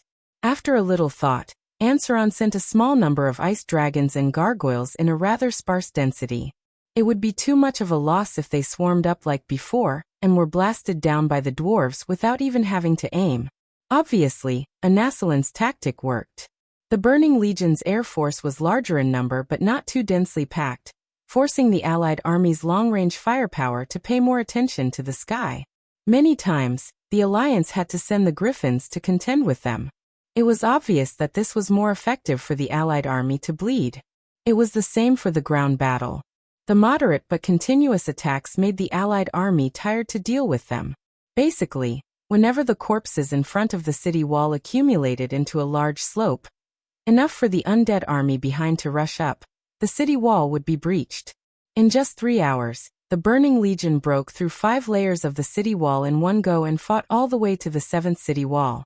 At this moment, with the Horde's heroes as the arrowhead, the allied army launched an extremely fierce counterattack. Under the cover of artillery fire and elven arrows, the allied army actually fought their way back from the 7th layer to the 1st layer. What infuriated Ansaron was that the allied army pushed a large number of fuel barrels and directly set fire to the mountain path. The intense fire with a temperature of over 1,000 degrees made it so that only the air force could pass through. Ansaron once tried to get the liches to use frost magic to extinguish the fire, but the effect wasn't ideal. Often, as soon as the fire was extinguished, more black oil would flow down from the mountain, and the fire would continue to spread along the black oil. And because of the solidified magic array on Mount Hyjal, no matter how fierce the fire was, it was only within the range of the mountain path, and wouldn't spread up the mountain. This fire bought the allied army more than 3 hours. The second time, Ansaron thought that the allied army no longer had the black oil, so he ordered the Scourge Legion to launch another fierce attack. In the end, Ansaron was shocked to find that there were 7 more layers behind the original 7 layers of city wall. This time, they fought for another 3 hours. Then it was the Horde who led the counterattack and chased the Scourge Legion back. After hundreds of dark specters were destroyed in a row, Ansaron received a piece of news that drove him crazy. The Alliance was frantically building the city wall along the winding mountain path at a rate of 1 layer per hour. That's right. Our mortal army can't outlast the Scourge Legion, But we can stall for time. If we can stall for 3 days, it will be the Allied army's victory. After realizing that the Allied army didn't mind stalling for time, Ansaron felt like he had been slapped in the face several times. No way. I have to do it myself. All of you follow me. Behind Ansaron, 5 dreadlords followed. In front of him was a tidal wave of abomination army, and a group of about 100 death knights. Hundreds of hellfire over 10 meters tall held down the rear. In the sky, a huge death dragon was slowly circling, and thousands of gargoyles were flapping their black wings. The high-level dreadlord Ansaron was out. Logically speaking, this lineup should be punching Mount Hyjal, stepping on Azeroth, commanding the world, and no one dared to disobey. This? Who the hell told you, Turalian, to use Quell Zarum, to release the meteor blast? And who told you, Mograine, to use Ashbringer, to release the despicable thunderbolt? You broke the rules. All of you broke the rules. Where's the referee? Yellow card. No. Red card and 100 game ban. Who are you? Who the hell are you? I am Eat. In the face of the menacing allied forces, Dreadlord Ansaron and his men beautifully pounced on them. Chapter 941. His surroundings were chaotic, and countless strange lights flashed in all directions around him. Ah, I'm going back. In the confusion, Duque felt that he had gone back. He returned to a warm but comfortable doghouse. He graduated from university, and changed from a glorious university animal to an even more glorious person in society. He lived the fulfilling life that his seniors mentioned. Because the kind and generous landlord increased the rent every year, her flower-like daughter yelled Sumida all day long, and absolutely refused to spoil Duque, an ordinary great man who was far from being a little fresh meat. This allowed Duque to avoid a wonderful love disaster. Therefore, the single dog Duque decisively moved to a cleaner and tidier urban village. He lived in an independent kingdom that cost 1,000 yuan per 10 square meters. He lived almost every day at 2 o'clock in the morning, and he had to enjoy the scenery outside the window of the 3-hour subway. Ah, so comfortable. There were aunties dancing Little Apple at 10 o'clock at night. There were commercial flights flying at 3 o'clock in the middle of the night. There were daily demolitions of houses in the urban village that started at 6 o'clock in the morning and rented out to university graduates. None of this can affect my enthusiasm for the boss fight in Duque's territory.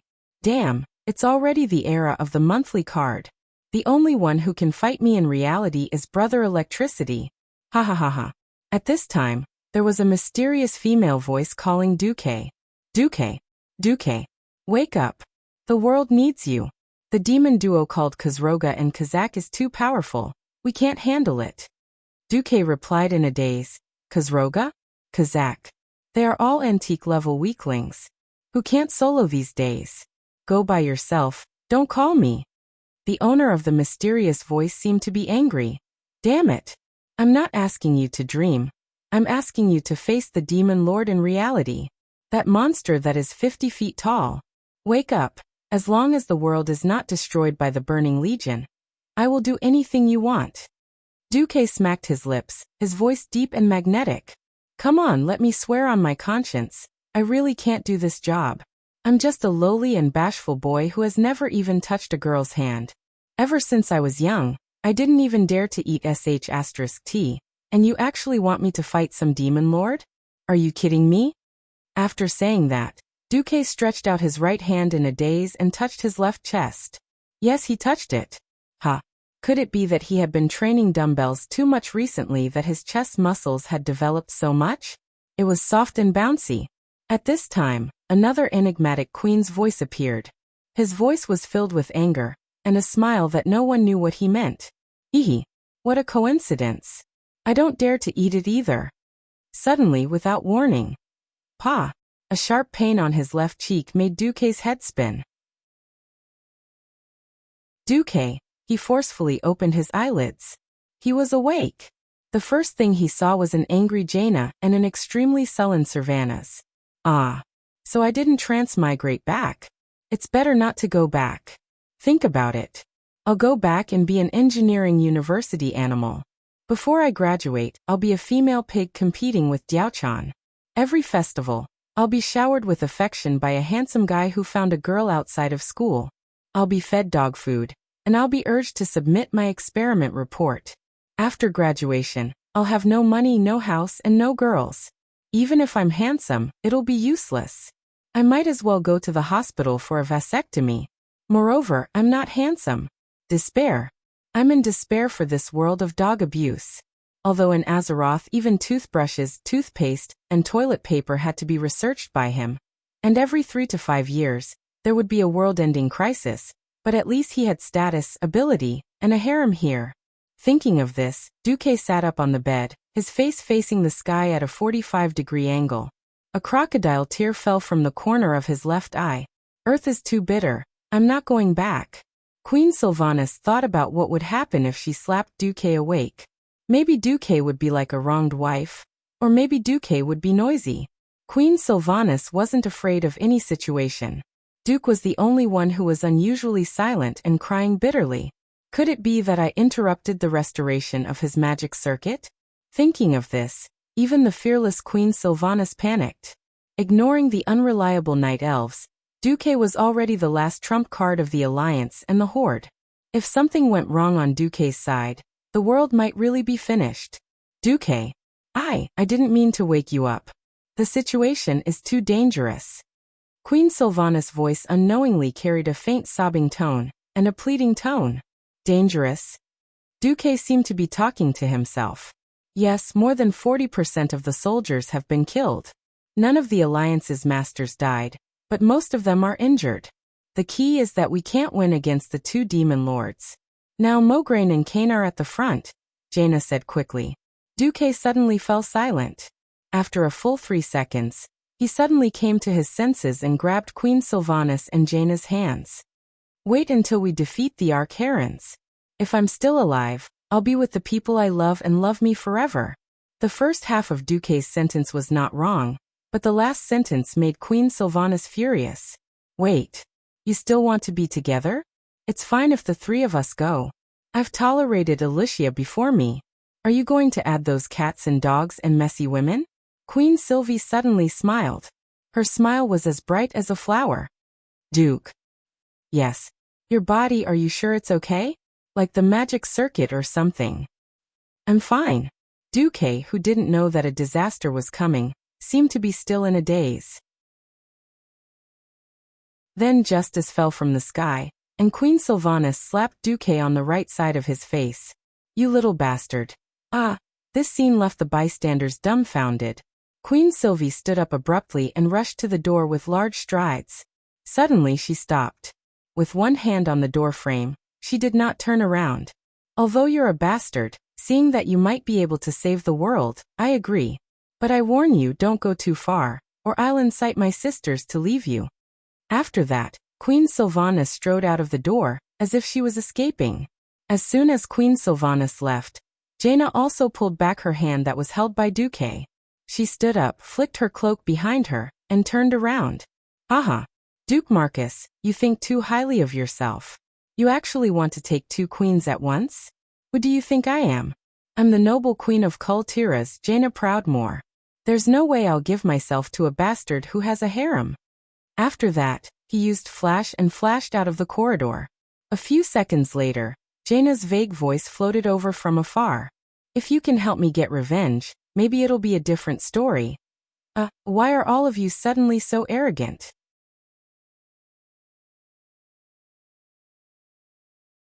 Chapter 942. At this moment, Sylvanas's voice drifted into Duque's ears from afar. If there's nothing else, quickly get out. There's a pause outside. You have 30 minutes at most, everyone is waiting for you.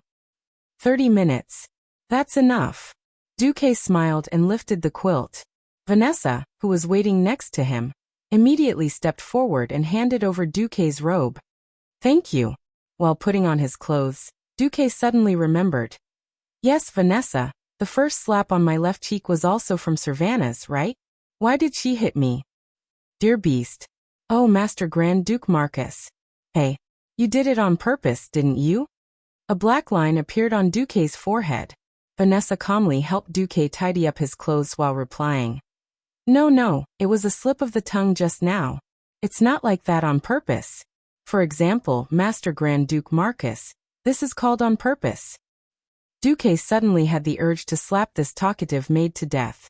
But thinking that the Van Cleef family was actually loyal to him, he could only drop the idea. Although you swore in your dream that you were speaking from your own conscience, unfortunately, according to my observation as a mere maid, your conscience does not reside in His Majesty Proudmoore's chest. The maid continued to show off her venomous tongue. Master, although you swore in your dream that you were speaking from your own conscience, unfortunately, as a mere maid, your conscience does not reside in His Majesty's chest. Vanessa, who had undergone strict training to improve her manners, said in the most elegant and dignified manner and the most serious tone. The reason why His Majesty Cervantes was so angry is probably because you could accurately pass through Proudmoore's breastplate defense line in your sleep and accurately grasp your conscience through the gaps in his clothes. At this moment, Duque only wanted to say, "What the heck?" In fact, Duque really wanted to ask the maid in return, "If my conscience grew on your chest, then can I still touch my conscience to speak?" After thinking about it, Duque gave up. If Vanessa suddenly had a brain cramp and fearlessly sacrificed herself to have a monkey with him, wouldn't she give birth to an enhanced version of the venomous tongue monkey? No. This scene was too horrifying. Duque decided to stop imagining it. All right, in front of a great enemy, this kind of small matter should be put aside for now. After confirming his equipment, Duque strode out of the room. Since he was the boss, he naturally had the aura of a boss. As soon as he stepped out of the door, Duque discovered that Turayan was actually waiting at the door. However, Turalian's condition was a little bad. Not only was his armor damaged, but the holy light on his body was also a little weak. In the eyes of Pharaoh, who could sense the elements, every holy night was like a gigantic light bulb.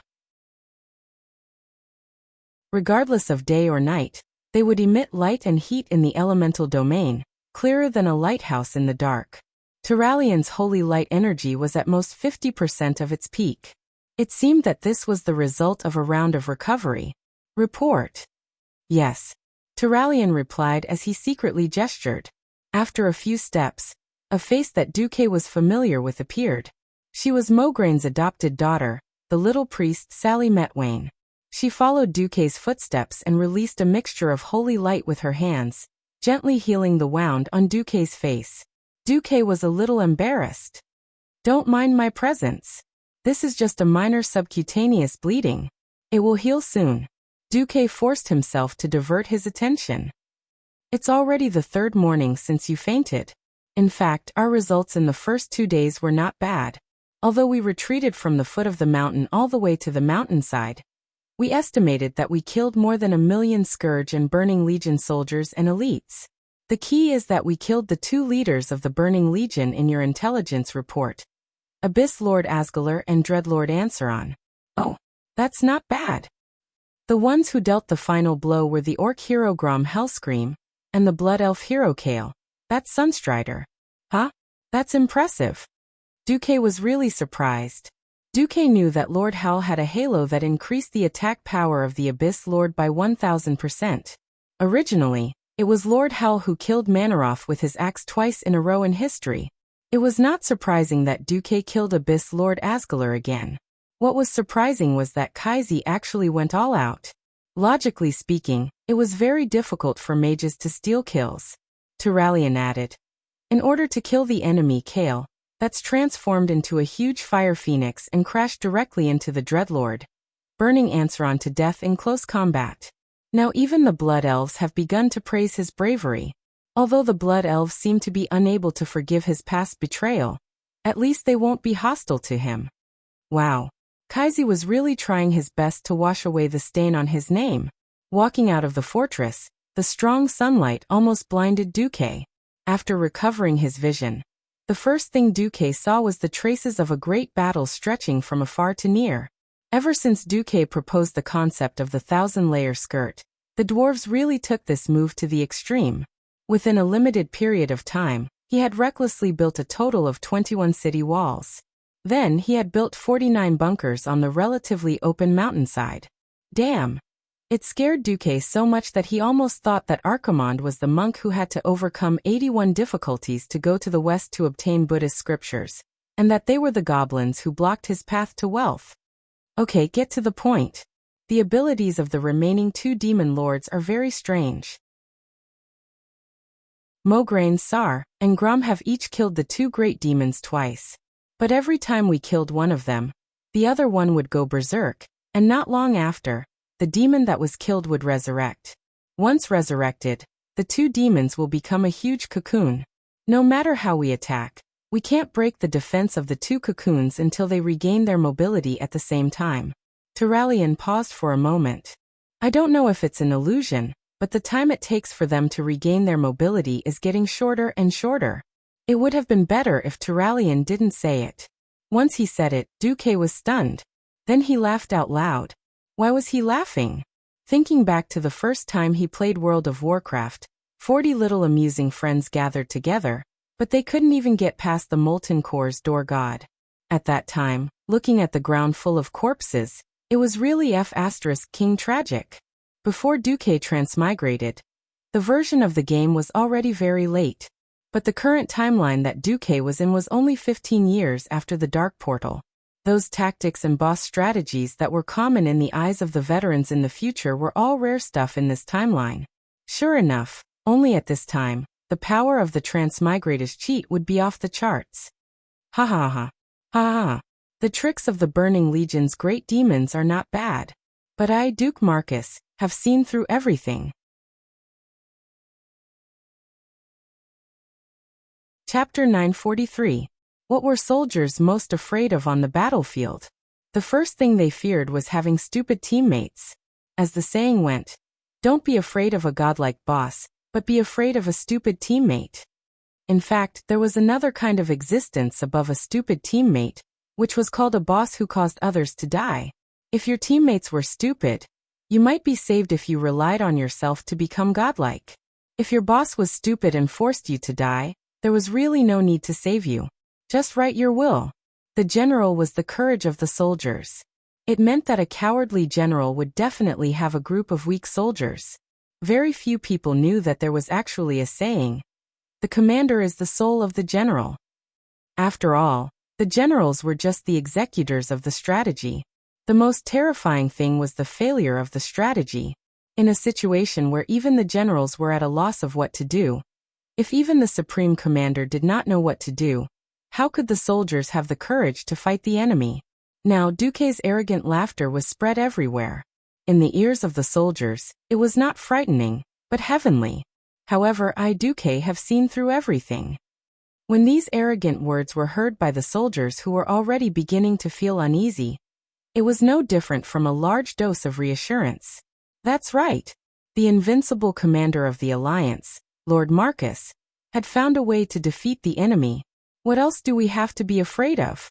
At times like this, the reputation that Duque had made could play an unimaginable role. Without the reminder of the officer, the veterans had already automatically remembered the various glorious achievements of Duque in the past. Since the first battle at the Door of Darkness, every battle Duke fought, even if he lost, it was a glorious defeat. It was true that he had lost Stormwind City, but he had burned 100,000 orcs and let Lothar take the head of the first orc chief, Blackhand. In the face of the crazy attacks of the tribe, he had been defeated, retreated, and felt helpless. However, Duque seemed to be the embodiment of the strong will of the human race. By continuously uniting forces that could be united, he still led the alliance to become stronger and stronger, even though he had to fight for tens of thousands of miles. In the end, he successfully turned the tables and defeated the orcs. It was the same this time. The death of the Calamity army once shrouded most of the sky above the Rotterdam continent. However, Duque, the king, returned and led everyone to launch a counterattack. Tirisful Woodland was the only place left in Lordaeron. Apart from the Silverpine Forest, which was still filled with werewolves, most of the fallen areas on the Lordaeron continent had been recovered. That's right. That's right. As long as Lord Duke Marcus leads us, we will be victorious.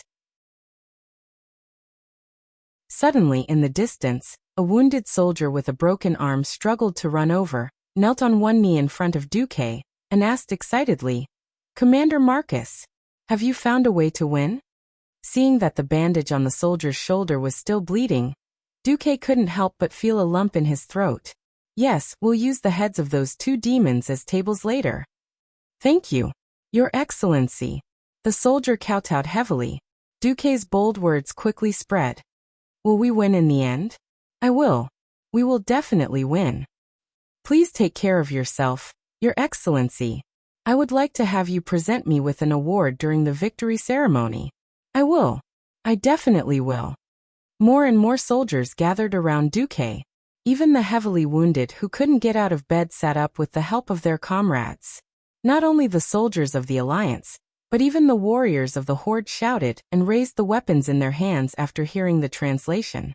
Swords and spears were like a forest, and the morale of the army was like a mountain. Thousands of voices were shouting and calling, and then converged into one, turning into a shocking sound wave that went straight into the sky. "Victory! Victory! Victory! Victory! Victory! Victory! Yes! We will definitely win. We have always believed in it."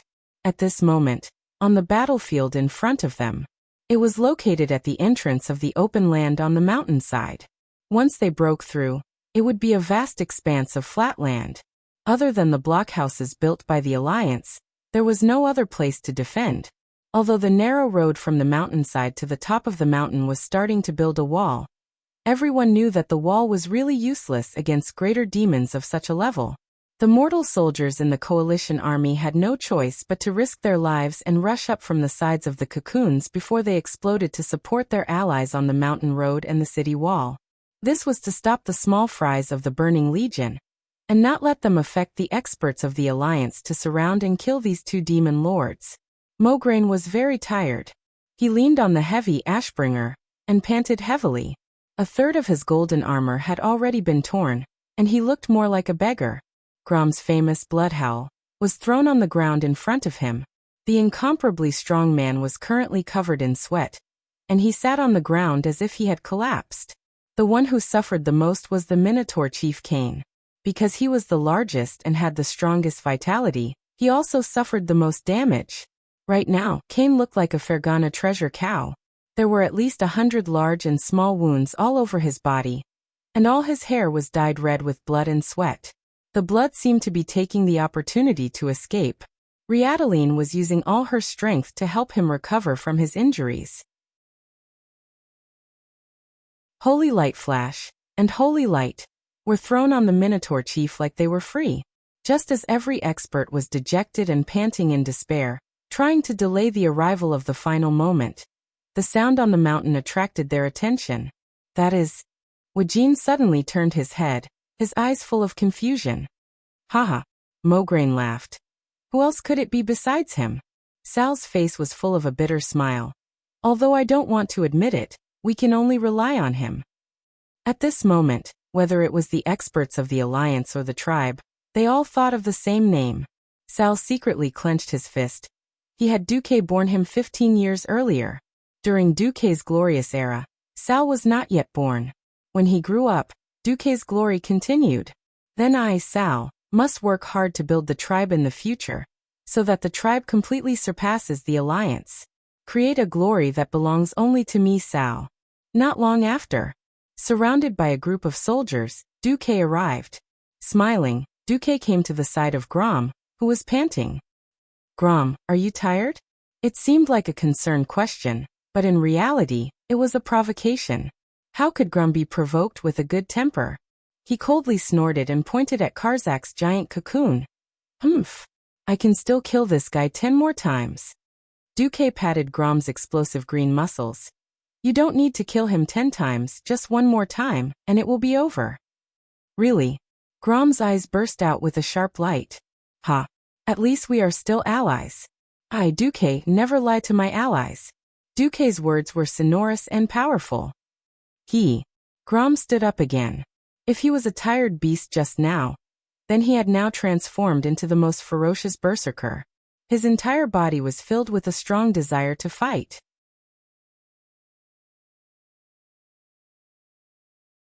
Chapter 944.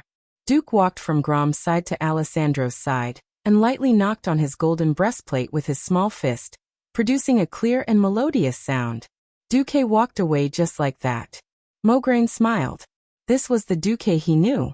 They had been comrades for more than 10 years, and even a word of encouragement was unnecessary.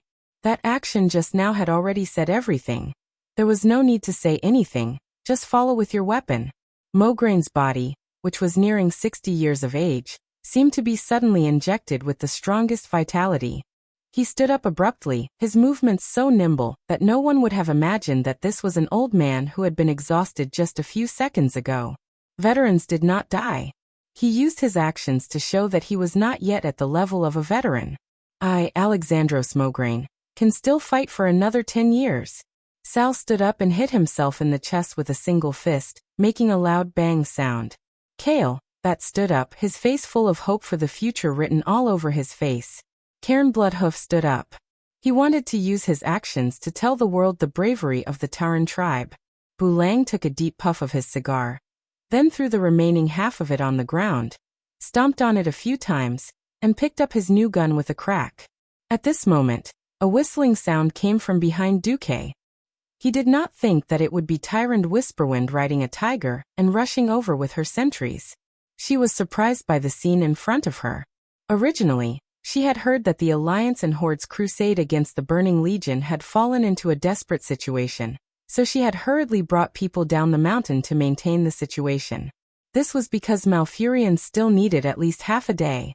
Who knew that she would see such a scene when she came down? Gazing at the faces of the strong, every face was filled with confidence again, and there was a faint smile on their lips. This was not something a group of defeated generals should have. Tyrande smiled too. Did I miss something?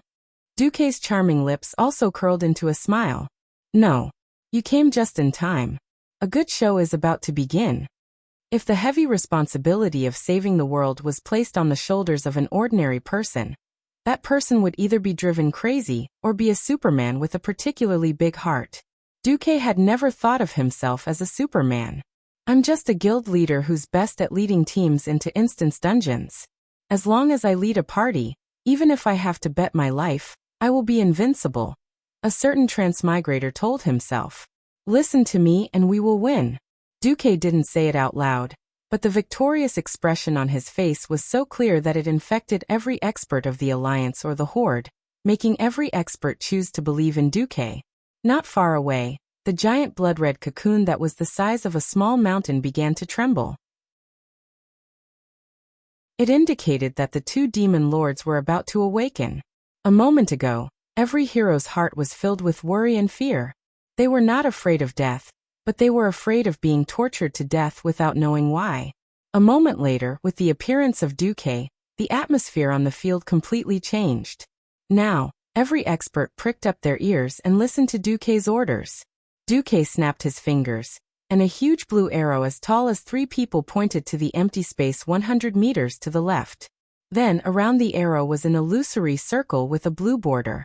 He opened his mouth and spoke in Orc language. Bloodhoof Chieftain later, please pull Kazak over here. Try not to let him leave this area. Understood. Kane replied in a rough voice as he slammed the huge totem pole on the ground. With another snap of his fingers, Duke pointed to the right. Alexandros, bring Khazroga over here. Okay. The Ashbringer in Mograine's hand began to emit a golden light. As Duke gave out orders one by one, every powerhouse understood their own responsibilities.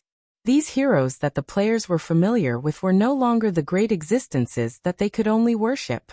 At this moment, they were just members of Duque's party. Come on. Believing in Duque did not necessarily mean eternal life. However, there was no need to say anything about killing a boss to get rich. There was only one sentence to describe it. Bro, steady. The huge blood-colored cocoon finally peeled off from the 2 demon lords and floated away. The heads with huge horns had just seen the light of day. They originally had mocking expressions on their faces, wanting to see how these mortals would struggle in pain and despair. In the end, they saw a group of heroes with completely different mental appearances. Before Kazak could figure out what was happening, Kane had already let out a deafening roar. Kane's huge body charged forward. After his huge body, which weighed nearly 2 tons, entered the charge state. Even the demon lord found it difficult to resist. Kazak took half a step back with his right leg and turned into a bow stance. He blocked Kane's charge and used his arms to block the totem pole that was suddenly smashing down. He thought that the old bull's attack would stop there, but who knew that he would not be able to cause further damage to Kazak. Kane rushed forward and blocked Kazak's demon horn with his bull's horn. Then bah! He spat on Kazak's face. Before Kazak's counterattack arrived, he did an ugly but practical roll and rolled away, avoiding Kazak's counterattack. Kane beat his broad chest hard and roared again. There was no need to translate this posture. He was clearly saying, "Come on. Come on. Demon brat. Let's hurt each other." Old Bull's vivid body language ridicule, a performance that transcended the boundaries of race and language, opened the eyes of the powerhouses of the 3 sections. On the other hand, Mograine was simpler and looked much more serious. The power of Ashbringer was condensed into a line, easily crossing a distance of nearly 100 meters, and slashed at Kazak's body. He was seducing this great demon. After so many battles, everyone knew that the most insidious thing about Khazroga was his mark of Khazroga. This evil curse that could not be lifted could periodically absorb mana from all heroes within the attack range for 5 seconds. Whoever did not have enough mana would directly detonate that unlucky person's magic circuit. Because of the intelligence so far, no one had really been detonated. But this thing was disgusting. At least the paladins and mages in the main force of the alliance relied on mana to survive. This was why everyone was so tired. It was a double overdraft of the spirit and body. 100 meters was the maximum range of this evil mark. If Kazak did not care about Mograine, Mograine did not mind being a long-range attacker and cutting it to death. If Kazak went to kill Mograine, it would be exactly what he wanted. Sure enough, this great demon fell for it.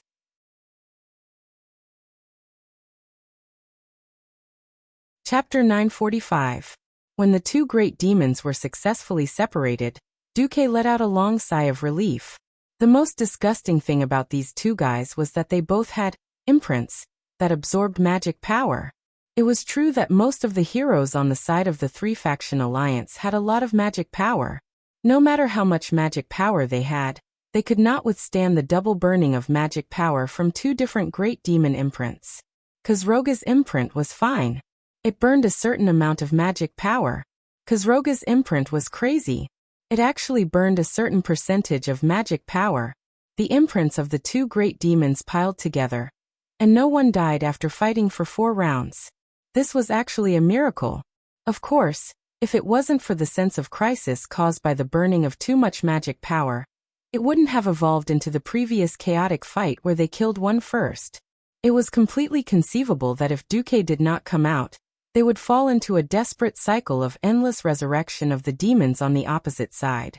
As long as the first hero died, it would be the beginning of the collapse. Now it was completely different. The changes brought about by the difference in the details were immediately felt when the first imprint descended 30 seconds after the start of the battle. Those who had magic circuits immediately found that their burden was reduced by more than half. Everyone looked at each other and saw the surprise in each other's eyes.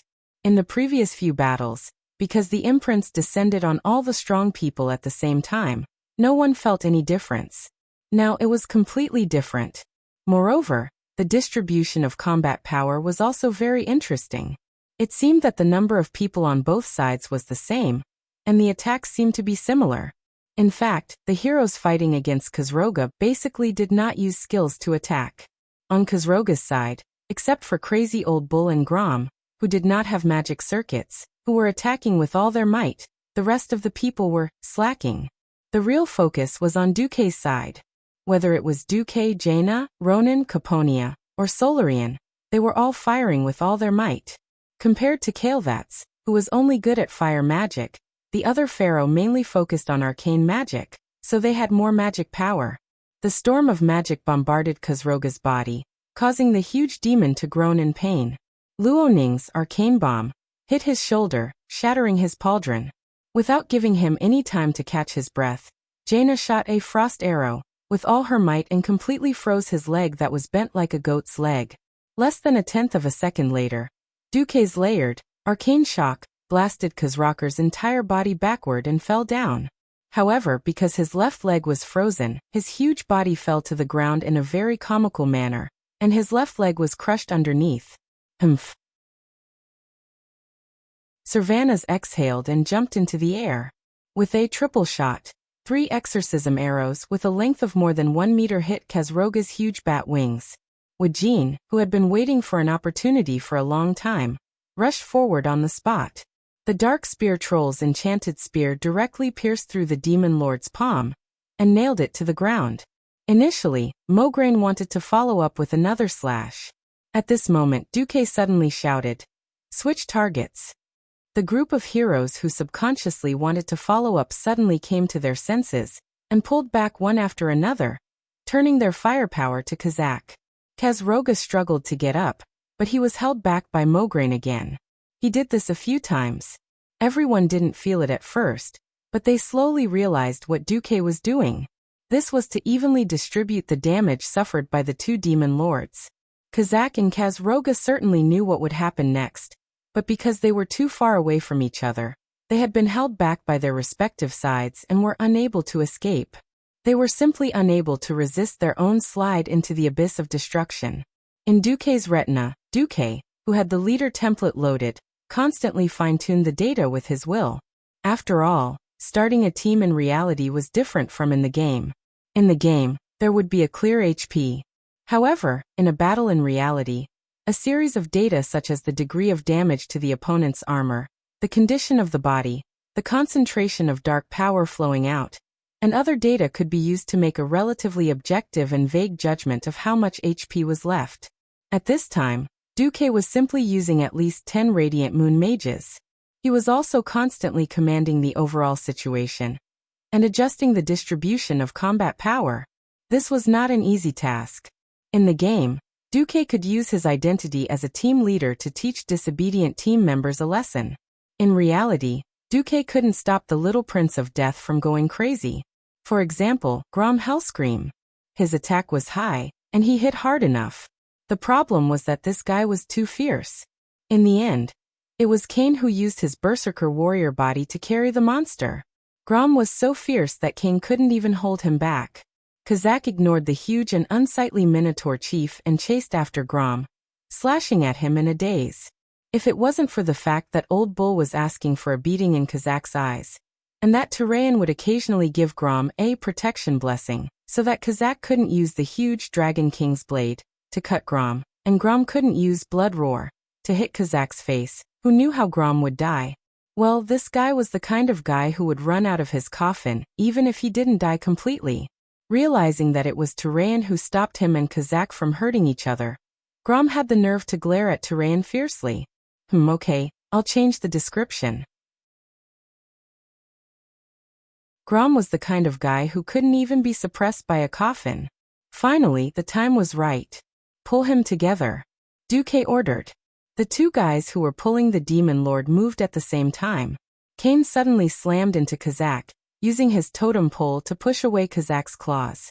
Then he rushed over and hugged Kazak's waist. Even though he was less than half Kazak's height, he did something that no one could imagine. Kane slammed into Karzak, then turned around nimbly. In less than a second, he appeared behind Karzak, grabbed the root of Karzak's right wing with one hand, and grabbed Karzak's belt with the other. Hey dash, this was lifting him up high. On the other side, Mograine directly used Ashbringer as a small hammer and hammered it into Kazak's chest. At the same time, the 2 demon lords, who weighed more than 10 tons, flew up. With the momentum of Mars colliding with Earth, they each crossed a distance of 100 meters and crashed into each other. The 2 greater demons screamed at the same time. They had just raised their claws in an attempt to break free from the awkward situation of the collision, but it was at this time that a figure in a blue and white robe appeared on their shoulders. He held a staff in one hand and a sword in the other. Duke smiled faintly. Yo, you might die if I swing my sword.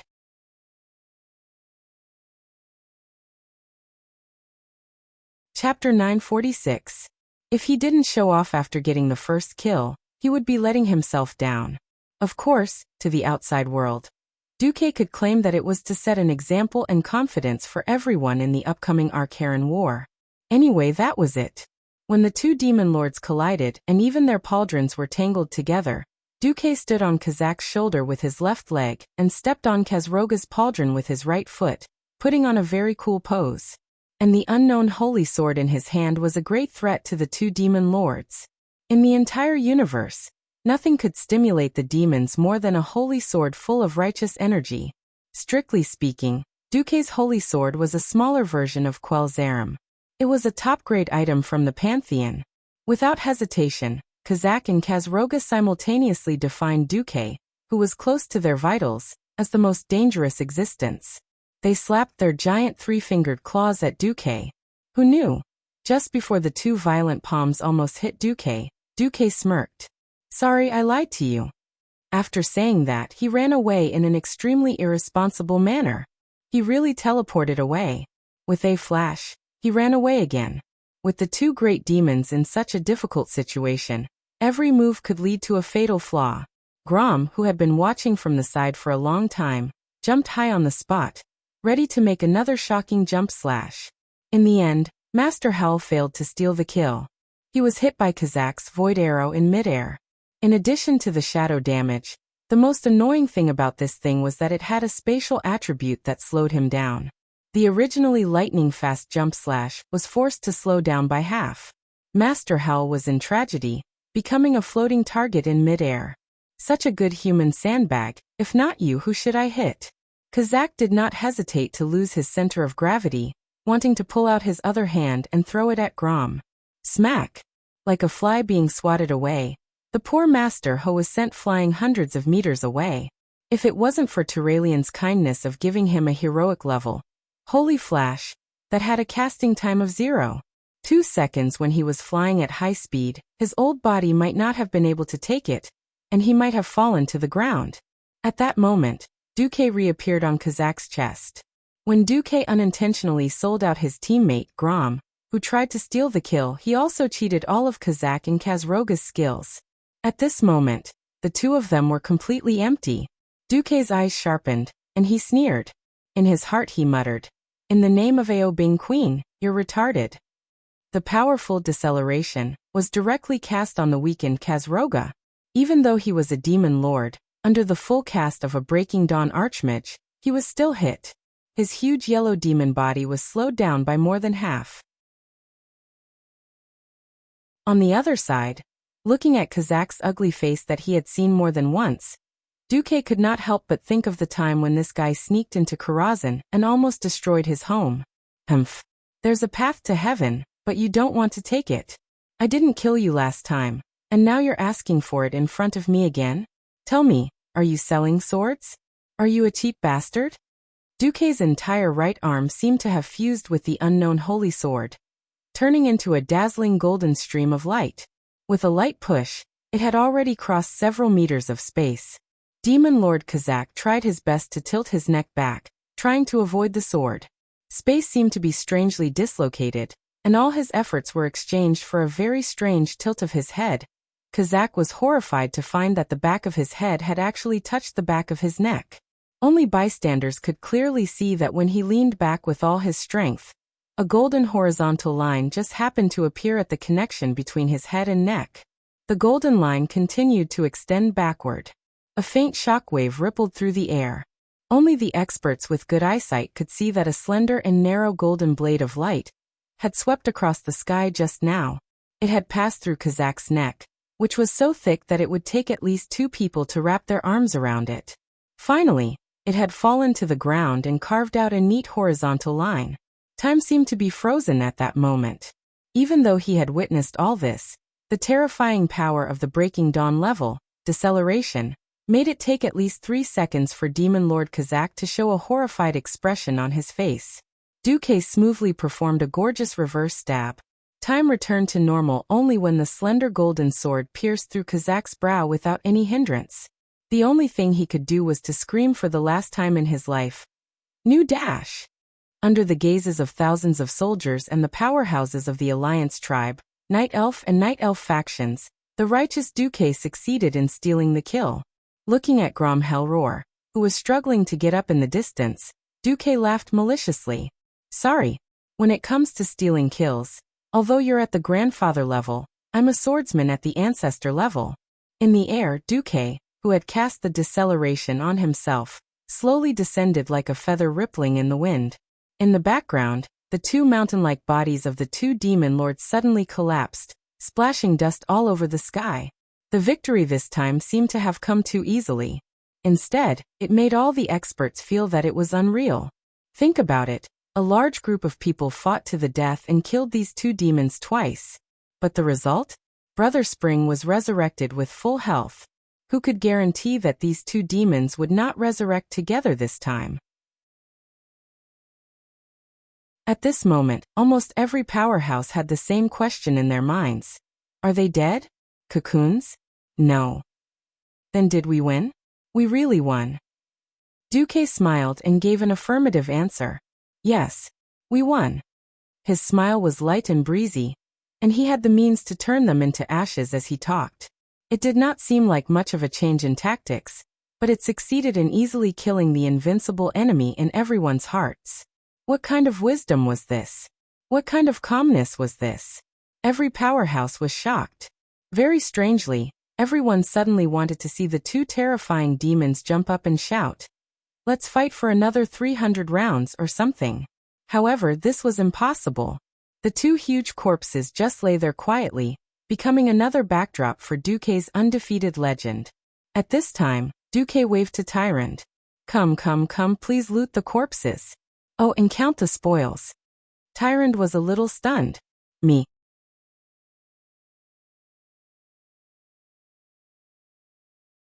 Chapter 947. After transmigrating to Azeroth for so long, Duque had figured out the rules. The equipment dropped by the boss wasn't determined by the order in which it appeared in the game. Instead, it was determined by the boss's own level. As long as one had the ability to defeat the boss that would only appear in later versions, they would still be able to obtain the best equipment. For example, according to the game's history, players had to go back in time through the caverns of time to relive the classic, earth-shattering battle of Mount Hyjal. Therefore, according to the version back then, there would be a sixth set, which was commonly known as T6, as well as individual equipment of the corresponding level. Previously, when Duque dealt with Deathwing, he got better equipment, but it was a pity that it was too little. How could it be like now, where he had the chance to change equipment in batches? After coming to Azeroth, Duque seemed to have gotten lucky a lot. There were also cases of him looting all the items on Arrow's drop list. But unless it was absolutely necessary, Duque did not want to loot the corpse himself. After all, Duque was still a little superstitious. Back when he was leading the team, Duque was very popular as the team leader. That was an era where only the team leader could loot the corpse. In one of the harvesting teams in the Molten Core, Duque took a druid called Nightwind and a warlock called Susaru in one go. The two newbies were covered in green equipment, and they got an 8-piece Epic Cenarian set and Vengeance set. They also gave each of them a T2 head. Didn't the team lack druids and warlocks back then? Duque did not understand. Why did the other 37 people go to Steel Stove Fort and scold Duque for being the Black Hand after he had trained two elites for the team? It was clear how much Duque was loved by the team members. Duque said to Nightwind and Nightwind, "You two, for the sake of the team's advancement, I did not hesitate to take the risk of being scolded by our brothers and sisters to train you in one go. Do you understand this kindness?" Yes. The two naive newbies nodded. Thus Duque gained two hardcore fans. Yes, Duque was a lucky hand, there was nothing wrong with that. Alright, ever since Duque transmigrated, he actually felt that he was quite lucky. One could never be too careful. He had killed the tribe's first great chief, Black Hand. What if the old man couldn't keep his coffin lid down, and came out to curse Duque's luck in the name of being the Black Hand? Thus, in order to prevent the curse of the Black Hand from attaching itself to his Kirin arm, Duque pretended to be impartial and allowed Tyrande, who seemed to be the most objective, to loot the corpse. As Tyrande rummaged through the spatial pouch that connected the souls of the two demon lords, she heard gasps from the side. Not to mention the fact that they were used to hardships, it was even difficult for them to find an epic-grade equipment. that group of people who had been slaves and savages for more than 10 years, of course they wouldn't have any good equipment. On the Alliance's side, the experts' eyes were filled with envy. This was an era where even epic-grade equipment could only be found in the royal treasuries of various countries. It wasn't the era where godly equipment could be found everywhere, and epic-grade equipment was as common as dogs. Think about it, even a big shot in the Alliance like Mograine couldn't gather a full set of epic-grade equipment, let alone others. At a time when epic-grade equipment was extremely rare, there was actually a large pile of high-grade epic-grade equipment. Who wouldn't be tempted? Duque spoke. These epic-grade equipment are mostly spoils of war from the Burning Legion's conquest of various planets. Now they are our spoils of war. Although the size isn't right, as long as a master-level blacksmith modifies it slightly, we can immediately turn it into our own battle power. Since the three factions are working together today, I won't hide anything. However, for the sake of better cooperation, I hope that we can set a rule for the equipment distribution here. Please speak. As long as it's reasonable, the tribe will accept it. Sar nodded. Tyron nodded nonchalantly. The Night Elves had a large pile of good stuff from the High Elf Empire. At this time the Night Elves were rich, so of course they didn't care. Duque said. First of all, no matter which side's hero, as long as he participated in the battle against the enemy leader, he is entitled to enjoy the spoils of war. Sar and Tyron nodded. If there was a share of the effort, there was a share of the spoils. This also meant that Duque wouldn't spit out the spoils of war from Reggie Winterfrost, because that guy was killed by Duque alone. Secondly, the spoils of war will be distributed according to the principle of priority.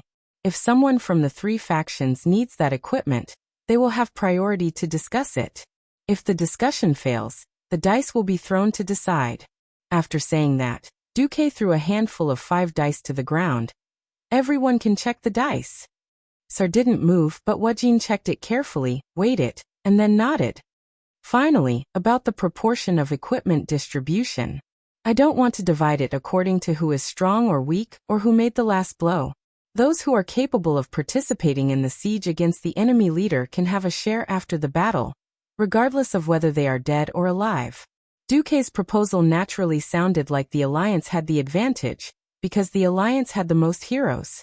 In fact, Sar could tell at a glance that it wasn't a big problem. He ignored Tyrande, the only seedling of the Night Elves. The Horde had fewer heroes. But one look at their professions, and you could tell that the Horde were all warriors. Sar hadn't become a shaman yet, and was still a warrior. Wajin was also mainly a melee fighter, not to mention Grom, Kane, Varrock, and Brock, who were all muscular men. On the other hand, on the Alliance's side, all melee fighters were paladins. In other words, as long as the Horde took all the plate armor of the warriors, or left 1 or 2 of the most inconspicuous ones for the Alliance, there would be no problem. Duque's distribution plan seemed to have a lot of rules, and the benefits that should be given to the Horde were not reduced. Coincidentally, when he killed Arrow, he didn't drop a single piece of warrior equipment. Duque let the others show it off, and that was it. He killed Ansaron and 5 Dreadlords, as well as the Abyssal Lord Asgalar, and the 2 Demon Lords Kazak and Kazroga. He had looted over 30 pieces of epic equipment in total. Maybe it was because Kazak and Kazroga had doubled their equipment, but the gloves that could theoretically be exchanged for a T6 set actually dropped 4 pieces of each type. The Horde didn't know what these things, which looked like they were made of scrap metal, were used for. In the end, Duque quietly took all 4 of the Forgotten Guardian gloves, which were used by warriors, hunters, and shamans, and gave them to Queen Sylvie and Lilith, as well as Aurelia and Sasha, who would be returning in the future. In exchange, Duque took out the bloodstained pauldrons and berserk shackles, which were specially used by berserkers, and gave them to Grom. Seeing how happy Grom was, Duque suddenly felt that he was guilty.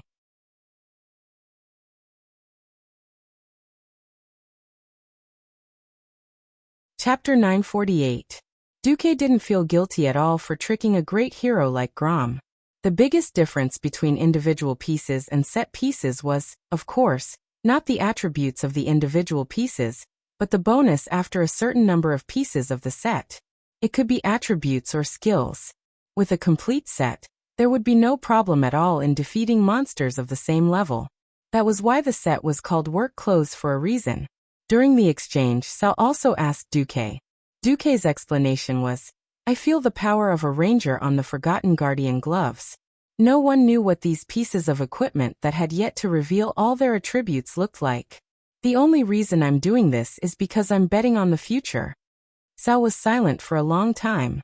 The Alliance had the dwarves, the best master craftsmen in Azeroth, as their foundation, so their confidence was completely different.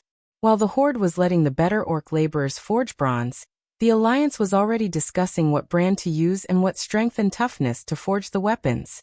In particular, the 13 years of human slavery to the orcs had almost completely destroyed the orcs' legacy in the field of forging.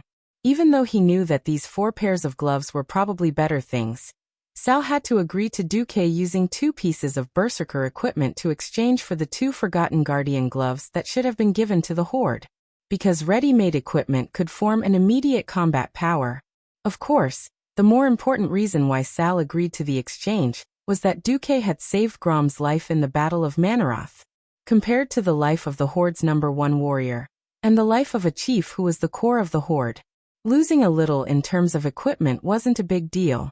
That was why in the afternoon, when Duque asked Bulang to forge the Forgotten Guardian gloves into Galan Wanderer gloves that could be used by rangers, Sal didn't think much of it.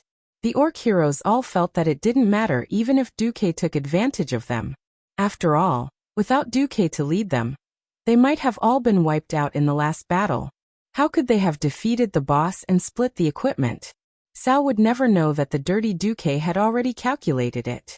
In theory, Archimonde would also drop the Forgotten Guardian helmet.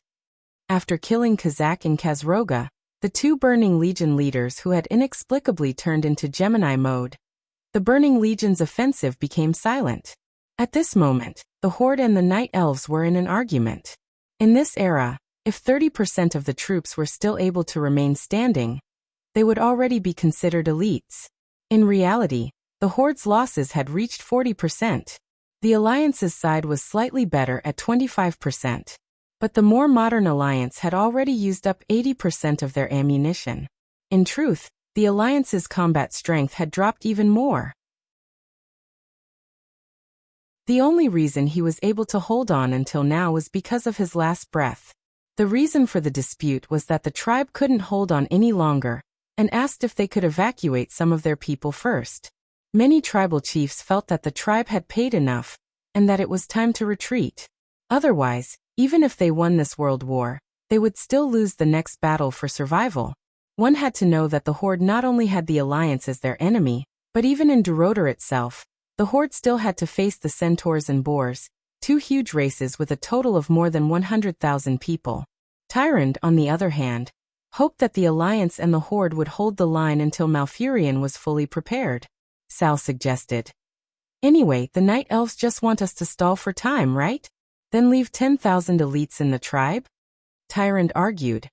What if the remaining people can't hold on? Before Sal could speak, Wajin retorted. Isn't there still the Night Elves' army? You have an army of more than 100,000 people, but only some of the rangers were used at the beginning, playing archery games in the safest arrow towers. Tyrande's eyes widened in anger. How did that big bug die in the camp at the foot of the mountain? Wajin rolled his eyes. Well, you even cast 2 rounds of magic. Could it be that the Night Elves are just a bunch of people who only dare to hide in the dark and shoot arrows and magic? No wonder the Grey Valley didn't dare to fight us head-on. It's because Grom ridiculed them as soon as he arrived. He easily evoked Tyrande's memories. This crazy guy in front of her had killed Cenarius. Even if it was only for a short while, Cenarius had returned to the depths of the planet. Tyrande was also furious. If your tribe thinks that the Burning Legion is more worthy of your loyalty, you can also join them. The beastmen drinking the demon's blood was also considered a great humiliation by the entire new tribe. Now that Tyrande had exposed the tribe's scars, the heroes of the tribe also felt like they had been slapped in the face. Enough. Thrall stopped his subordinates from causing a ruckus. Rather, the wise Thrall used his reckless subordinates as a cover and put on a good show. Tyrande Whisperwind. In order to stop the Archaeans from devouring the power of the World Tree and the Well of Eternity, tens of thousands of Alliance and Horde warriors have fallen on this mountain path forever. If you want this great alliance to continue, show me your trump card. At least show me and Duke Marcus. Tyron bit her lip, her gaze like lightning as she swept across the heroes of the Alliance and Horde. You don't understand what the Night Elves are prepared to sacrifice. She was actually refusing to show her trump card. Thrall suddenly took a step forward. You won't even tell us how long we have to hold on. If you are willing to see the world destroyed and everyone perish together, then you can leave first. Tyron slammed the table. Duque rubbed his brow. In the game, the alliance of the three factions was so close to each other that they were like brothers who had grown up together. In reality, there was already a huge conflict between the three factions. If not for the fact that they had a common enemy, it would have been a miracle for them to be able to work together. However, Duque would not allow the situation to worsen. If he allowed the hot-tempered orcs to continue arguing, everything would only be ruined. Sal, can you and your chieftains leave for a while? I would like to speak to Sir Whisperwind alone. As soon as Duque said this, most of the orc heroes calmed down. He could ignore other people's face, but not Duke's. Grom, who had been saved by Duque, immediately changed the topic. All right, for your sake, I won't say anything. In the Horde, Grom's authority was second only to Thrall, and Thrall was happy to see Duque step out to smooth things over. Soon, only Duque and Tyrande were left in the large meeting room. Duque's words caused Tyronde's face to pale. I just want to ask, who among the Night Elves wants to blow up the Alliance, Horde and Burning Legion all at once?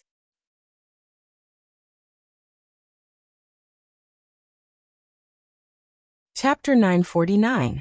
Tyrande was so terrified that Duque only realized it when his face was less than 10 centimeters away from her. Like a startled rabbit, he subconsciously shrank back. Duque did not let Tyrande go. He pressed forward. Thump, thump, thump. Tyrande took 3 steps back. Swoosh, swoosh, swoosh. Duque pressed forward 3 steps. Finally, Duque even did a standard wall slam. He pressed his left hand against the wall and placed his right hand on his waist, using his aura to suppress Tyrande, who was already leaning against the wall. One person. One elf. Their faces were so close that they could clearly feel each other's breathing. Tyrande was a little embarrassed. Duke Marcus, you're threatening the High Priest of the Moon Goddess. Duque said shamelessly. Tyrande Whisperwind, I'll tell you right now that wizards don't believe in gods. Are you trying to betray Azeroth? Don't flatter me. Your words are very good, but they can only fool the rough people in the tribe. It's useless against me. You refused to tell me where the 100,000 elites of the Night Elves are from the start. Do you really think the scouts of the Alliance are all blind? After the 3 races formed an alliance, you Night Elves used the excuse of evacuating civilians to evacuate most of the elves from Mount Hyjal. But only the most elite Night Elves have been guarding the sacred mountain. Unless they're special craftsmen, civilians are not allowed to go up the mountain. Tyrande pursed her lips and did not say a word. She stared into Duque's eyes, as if trying to see what other cards this human commander from the other side of the endless sea had. Duque did not care. He continued, let me guess. The Night Elves were originally prepared to follow the ancient oath from 9,000 years ago. They were prepared to sacrifice their entire race to protect the World Tree. However, the Beastmen's performance in Grey Valley, as well as the alliance between the 3 factions, gave you new hope. How good would it be if you could use the tribe, your mortal enemy, to protect the World Tree and allow the Night Elves to continue reproducing? It would be even better if the tribe died with the Burning Legion. Tyrande swayed slightly. Even if she hid it very well, it was a pity that she couldn't hide it from Duque, whose body was almost touching hers. How do we do that? The Horde was not stupid. If they suffered too much, they would naturally retreat. After all, the orcs were not native to Azeroth. The only conclusion is that the Night Elves can do what they did to the Burning Legion in the ancient war 10,000 years ago. This time, Tyrande could no longer control herself. Her red lips opened and closed like a fish that had been dragged onto the shore. Don't talk nonsense without evidence.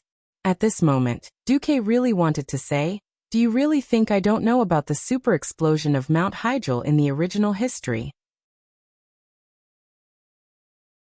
It directly blew up Mount Hyjal to the point where not even a blade of grass could grow for 10 years.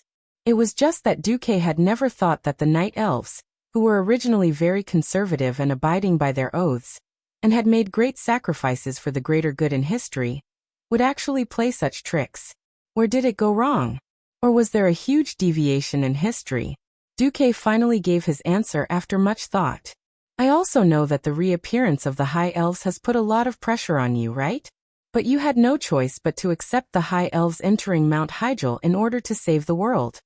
In the historical Battle of Mount Hyjal, there were no High Elves or Blood Elves. Jaina's Theramore soldiers would definitely not have any conflicts with the Night Elves. 8,000 years ago, the Night Elves exiled the High Elves as blasphemers. Who would have thought that Duque would bring Queen Sylvanas' Blood Elf Rangers over this time? This was clearly a slap to the face. When Duque said this, Tyron's eyes were already glistening with tears. However, Duque continued to use his magnetic voice, as if he was speaking to Tyron, but was actually trying to persuade her. I think that perhaps our destruction of nature's buildings and cannons, as well as the horde's incessant cutting of trees, have provoked your druids? This was another contradiction that could not be resolved. To put it bluntly, the Night Elves were idealistic, while the dwarves and gnomes were materialistic. On one side, they advocated for Greenpeace, while on the other, they engaged in highly polluting industries. It would be a miracle if the druids were happy with the dwarves' cannons. At this time, Duque's words had already caused Tyron to tremble uncontrollably. Duque made the final blow to Tyron. The one who put so much pressure on you and advocated for getting rid of those untrustworthy blasphemers and Cenarius murderer was Fandral Staghelm, wasn't it? This sentence was definitely a fatal blow. Tyron's mouth twitched for a long time before she finally broke down and said, I'm sorry. I'm sorry. I've never thought of harming an ally. I really didn't think. Tyron, who had supported the Night Elves for 10,000 years with her head and shoulders lowered, looked no different from a weak human girl at this moment. The only difference was that even though tears were already welling up in her eyes, she still did not cry. But when I think about the huge sacrifices we Night Elves are about to make, we have a cruel new neighbor, and an alliance that has accepted our exiles watching from the sidelines. I can't calm down. Tyron suddenly straightened her back, puffing out her chest and sucking in her stomach. From her bones, every movement she made exuded an awe-inspiring righteousness. Duque couldn't help but loosen his grip on the wall and take half a step back. All right, Your Excellency Duke Marcus, I'll answer your questions one by one. Your conjecture is only half right. But the explosion plan you mentioned does indeed exist. In the ancient war, the powerful guardian dragons were unable to stop the invasion of the Burning Legion. Why should we believe that you mere mortals can stop the footsteps of the demons? Even if the demons have been weakened by magic formations. Ugh. The power of the explosion is directly proportional to the number of souls sacrificed by the Night Elves. 100,000 elites were prepared to sacrifice themselves to protect this beautiful world. But how could we bear to see our remaining clansmen being bullied by cruel tribes after their sacrifice? How could we bear to see our beautiful forests being destroyed by wanton felling of trees? So dare I ask, isn't it too much to plan for the worst-case scenario? Furthermore, I haven't agreed to carry out Fandral Staghelm's plan. At this moment, Duque suddenly understood the true intentions of the Night Elves. They were kinder than he had imagined.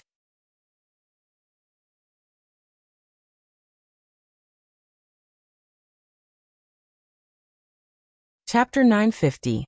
Archdruid Fandral Staghelm was an ancient night elf with a reputation that spread far and wide. He was already a prominent member of the Cenarian Circle when he was young. Staghelm's tall stature and fiery temper made him a difficult and powerful druid in the eyes of the world. He often talked back to his master because of that, but Malfurion named him as one of the most talented students among all of his students. Similarly, Fandral was a representative of the radical faction in the Cenarian Circle. Under Duque's probing interrogation, Tyrant had no choice but to confess. This time, The power of the radical faction had affected the strategy that Tyrant and Malfurion had decided on. Although Tyrant had used a lot of modifiers and changed parts of the content to cover up Fandral Staghelm's radical words, her efforts did not escape the detection of the System Elf. The incredibly arrogant System Elf even had a function similar to a lie detector. Based on Tyrant's heartbeat, speech speed, tone of voice, dilation of pupils and other objective data, as well as the slang of the High Elf Salis language, it was able to make a reverse inference. After all, as a branch of the Darnassus language of the Night Elves, Salis and many things were similar to Darnassus. Of course, in the eyes of the proud High Elves and Blood Elves, mixing Salis and Darnassus together was an abnormally foolish and impudent move. Tyrant would never have dreamed that a young man like Duque, who looked to be in his 20s, would actually understand Darnassus and be proficient in the illusions within it. Just like that, no matter how Tyrant tried to hide it, the System Elf was able to reproduce Fandral's original words. Those incompetent beastmen only know how to kill our brethren and burn our forests. The first wave of attacks from the enemy caused them to lose the camp that they had cut down tens of thousands of century-old trees to build. I really don't understand why Tyrant Whisperwind would choose to trust those cruel green-skinned beasts.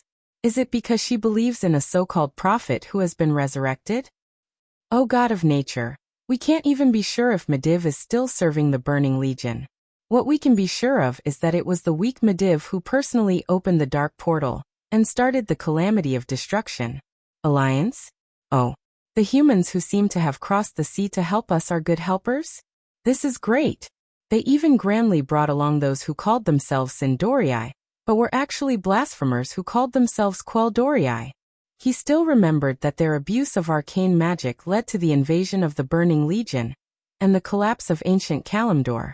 Countless night elves were massacred by the demons. Therefore, as early as 8,000 years ago, using arcane magic was already a crime punishable by death. We don't need reinforcements. Instead of trusting the greenskins who so recently raised their blades against our brethren, murdered Cenarius and destroyed our forests, it's better to use our own power to guard Mount Hyjal from the beginning than to trust those alliances that abuse magic like Queldorii. The Alliance and the Horde are willing to protect Mount Hyjal together? Very well. If they really wanted to, they could set up a formation near the foot of the mountain. It didn't matter if they died fighting for the world, or if they once again joined the Burning Legion. None of this will affect our defense plan. In the worst-case scenario, when they become traitors to Azeroth, we can activate the ultimate plan and completely destroy them along with the demons. When Tyrant forced the Night Elves to set up a defensive line halfway up the mountain, Fandral spoke again. I don't believe in their will to fight. Of course, if they threaten to retreat, we will close the teleportation passage to Mount Hyjal and force them to fight to the death with the Burning Legion. This way, whether they fight to the death with the Burning Legion or become the minions of the demons in the end, it makes no difference to us Night Elves. When the system repeated Fandral's words, Duque felt as if he was forced to eat a slime monster like it was jelly. It was disgusting. Damn it, I've been with the humans for too long. I actually forgot that Fandral was so protective of his people that he went crazy. In the end, he completely fell into depravity and kept courting death. At this moment, Duque had the urge to kill Fandral Staghelm at all costs. Duque shouted domineeringly in his own spiritual world, System Elf, add the name of Fandral Staghelm to the first place on my private black book that has been passed down from generation to generation. Remind me once every first of the month. Although you don't have any black book that has been passed down from generation to generation, it's not bad. Understood. Record. Categorize. Complete the reminders on time. The System Elf replied. The only fortunate thing was that Tyrant still had the final say among the Night Elves. Tyrant took a deep breath. I apologize to the Alliance for the radicals among the Night Elves. But at the same time, I hope that the Alliance can forgive us. After all, any organization or force has their own principles and way of doing things, as well as various worries. I'm glad that the Alliance has used your actions to prove your determination to protect this world. I only hope that after confessing, you can help me convince Thrall. As long as we hold on for one more day, or even half a day, The night elves will be able to make all the preparations. Preparations. Yes. The main force of the night elves has never truly left Mount Hyjal. They only went to the northern side of the mountain.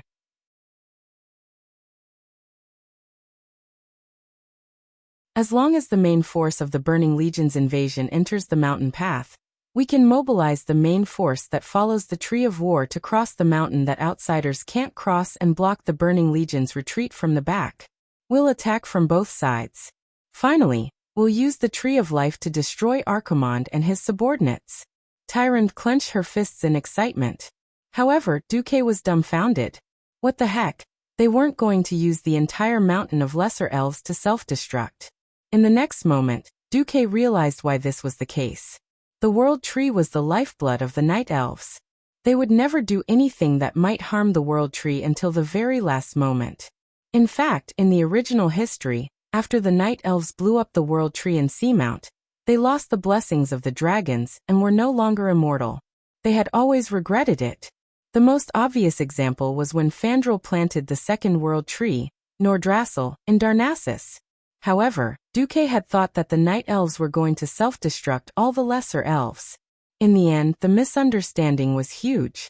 However, Duque remembered clearly that there was no such thing as detouring the army from the back in the original history. After killing the fourth boss, Kezroga, Tyrande directly became a bystander. After giving the players a Kill You 3000 card parachute, she let the bitter players fight with Archimonde.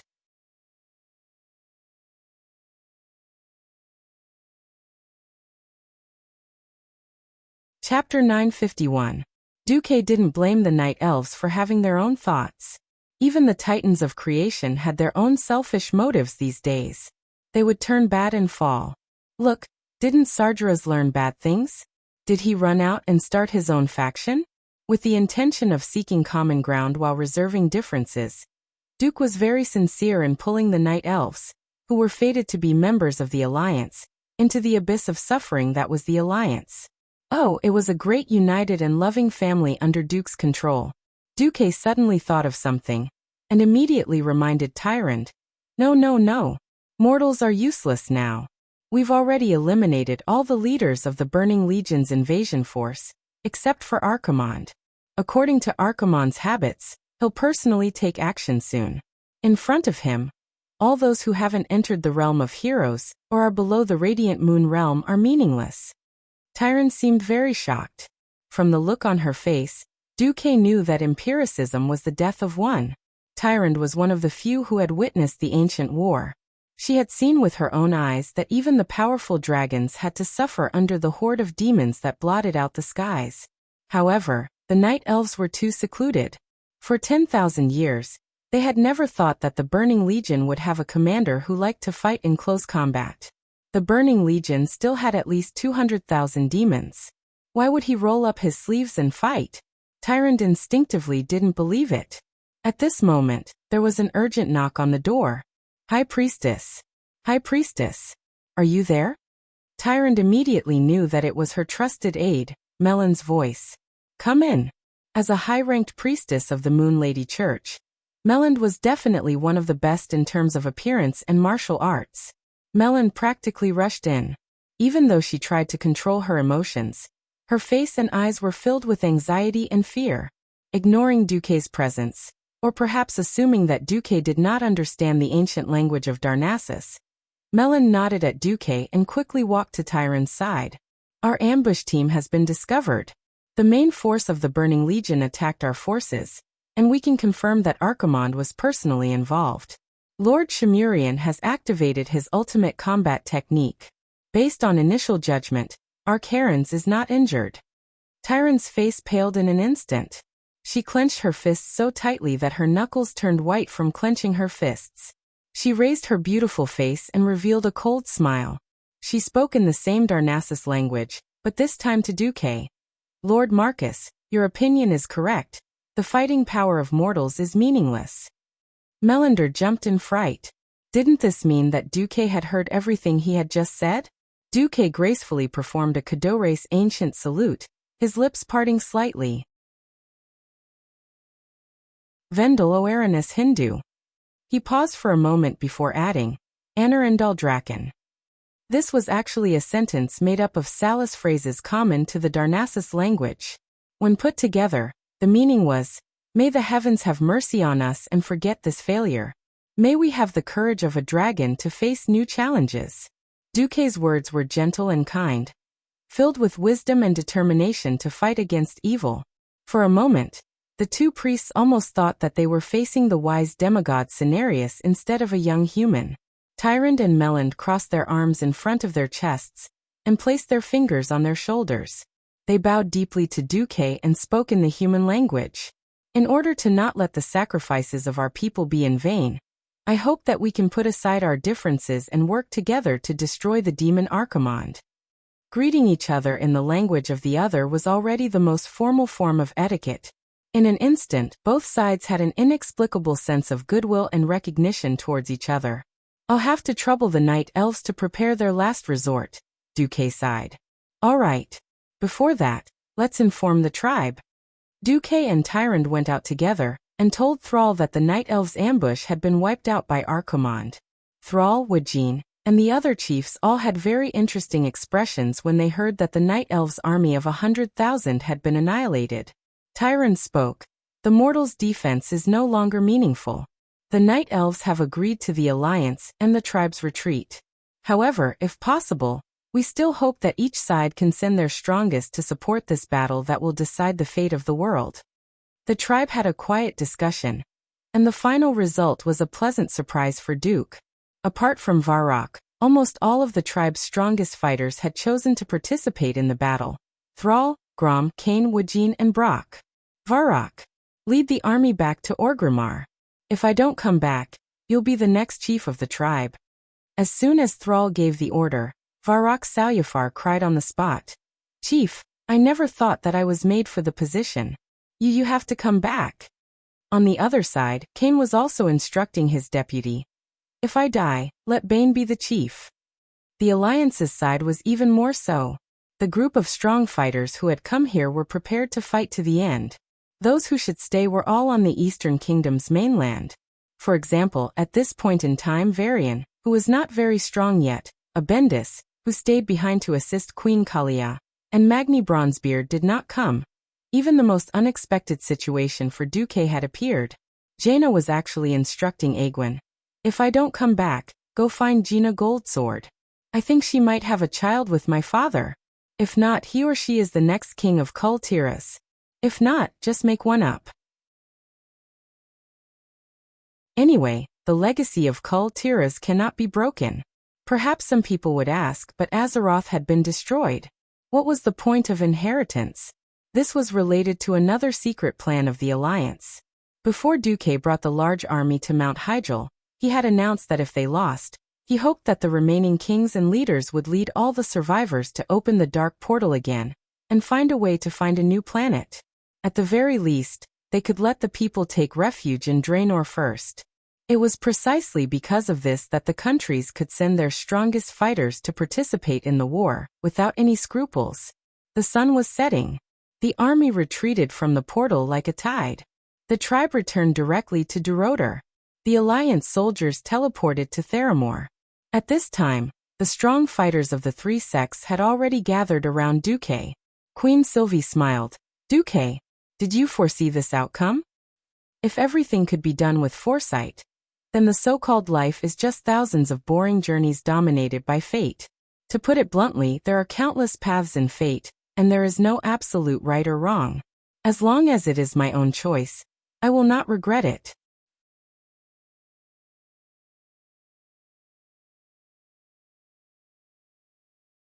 Chapter 952. Half a day ago, at the foot of Mount Hyjal, the winner of a huge battle was decided. The ancient tree of life, Shimurian, as the oldest treant that had coexisted with the night elves for 10,000 years, it was undoubtedly very powerful. It was a pity that its opponent was Archimonde, the commander of the Burning Legion. Be it in terms of size, strength, or magic, Shimurian did not have an advantage at all. Moreover, the tree folk's natural trait of being slow made it impossible for it to gain any advantage against an opponent of the same size. In front of Archimonde, The old treant that was as tall as a 10-story building was just an extremely huge punching bag. Ha ha. Ha ha ha. Is this the killer move that you've been preparing for 10,000 years? Weak. Weak. Too weak. Being weak is a sin. The outcome of being weak is destruction. Facing Archimonde's maniacal laughter, the old treant shouted, "Every living being on this planet will resist the burning legion to the end. Resistance is useless. How would you know if you don't try?" The tree of life roared angrily.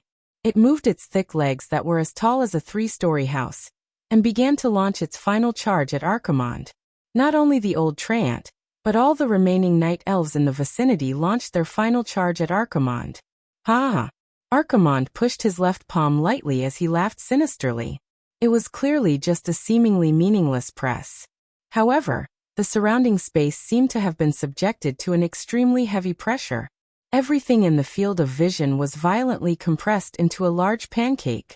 In the next second, the compressed space returned to its original shape like a spring. The terrifying impact that was so huge that it could cause mountains to collapse and the earth to crack suddenly exploded. Ultimate move air explosion. The tall and slender bodies of the night elves were sent flying in all directions like grass being blown away by a strong wind. In fact, every one of them had already lost their lives in midair. They landed heavily hundreds of meters away, leaving only corpses that had lost their lives and souls. Thousands of ethereal soul fires that were like little sparks were forcefully gathered in Archimonde's huge palm. On that cruel face that was unique to Eridar demons, Archimonde's lips curled into a disdainful sneer. Soul. Punishment. Bright green, orange, rose red. Tens of thousands of night elf souls were instantly tainted and forced to fall. The infamy of Archimonde the Defiler was on full display at this moment. Then 3 types of evil spiritual lights that exuded an indescribably disgusting feeling landed on the old treant's huge body at the same time. 1 step. 2 steps. 3 steps. Even though the old ent tried his best to launch a final assault on Archaerans, but the tree bark that was once its skin had completely dried up in less than 3 breaths. Pieces of tree bark fell off by themselves and were blown away by the strong wind like sand on the ground.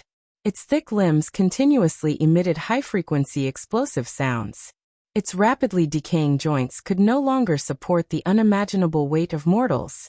Its limbs, which used to be a single entity, were almost broken. The old treant that had protected the night elves for more than 10,000 years finally couldn't hold on any longer.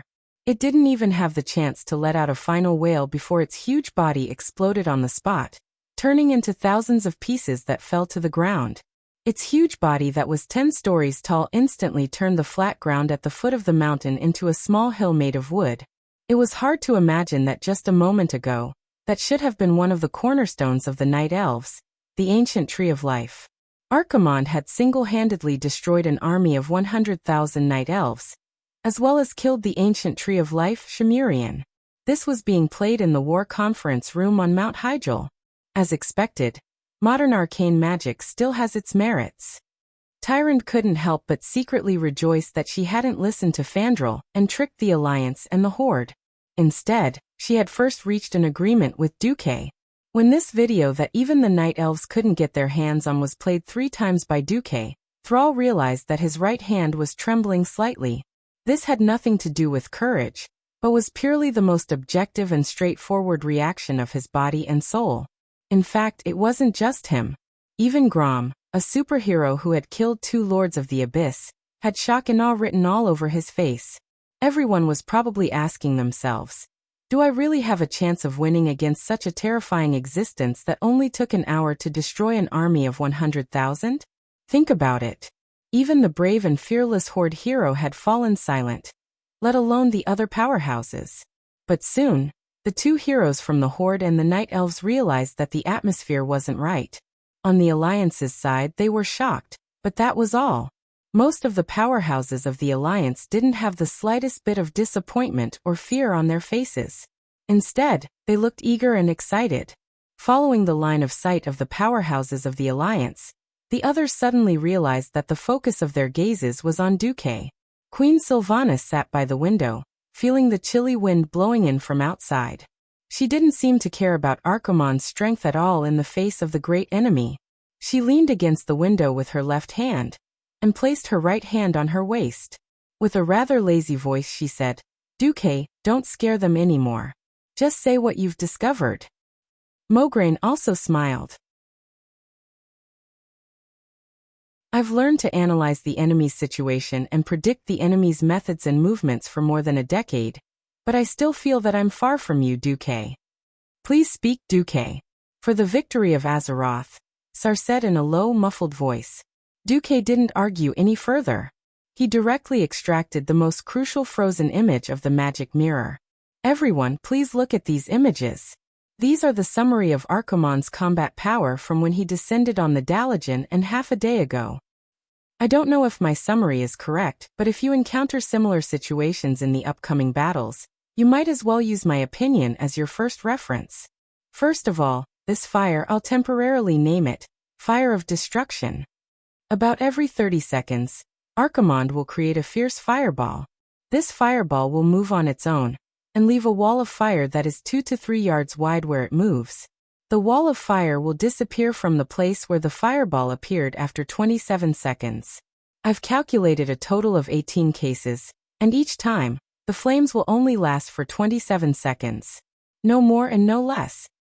Then I'll name this Soul Charge." Duque seriously memorized Archimonde's strategy.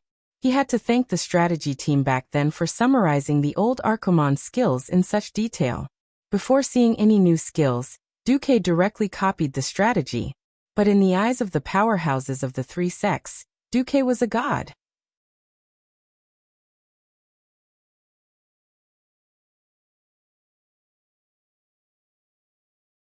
Chapter 953. Before Duque traveled to this world, there was a very professional term called big data. Whether it was Microsoft or 360 antivirus, all companies in the internet industry like to collect user data, such as usage habits, how many times a user used the product in a week, when most users use the product, and how to improve it to give users a better experience. However, all big data was based on a large amount of basic data. Before Du traveled to this world, countries didn't even have military academies that specialized in training commanders. Learning to command? Apprenticeship. And this was the privilege of the knights and nobles. Basically, all the theoretical knowledge of the younger generation came from the personal guidance of the senior knights. After Duque came, he not only helped the dwarves and gnomes write a large number of scientific and technological development research manuals of this era, but also developed a series of training rules for officers. For example, he had to set the minimum discipline, so that the Alliance could unify command gestures, horn sounds, transmission passwords, and so on. In the military aspect, the most prominent innovation was the battle analysis and sand table deduction. How to infer the opponent's ability, possible evolution direction, and possible hidden backups from the opponent's battle record. As a result, Duque first threw out more than a dozen screenshots of Archimonde using a certain skill to kill someone at random. From the starting gesture, to the glowing hand, to the magic effect, all of it was a screenshot, a dynamic slow-motion mirror image played repeatedly. In the beginning, Duque still used uncertain words such as may, should, and probably to indicate that his speculation was not 100% correct.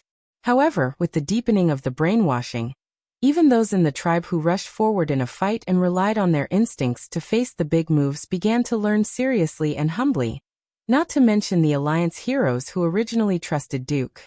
To be honest, if Archimonde was a boss that could be easily killed, he wouldn't have had to painstakingly pull the Horde onto his warship, and even painstakingly protect the most powerful Horde hero, Grom Hellscream.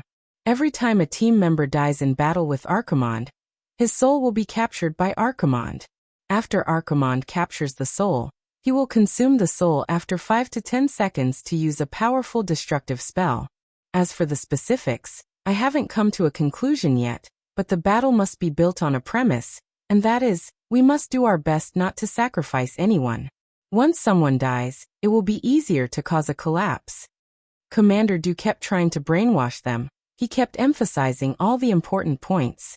The only fortunate thing was that after he finished the brainwashing lesson, Archimonde, who was arrogant to the core, did not rush to Shangarshan overnight.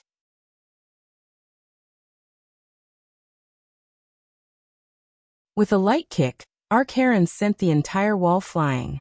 Thanks to the astonishing craftsmanship of the dwarven craftsmen and the stronger steel structure.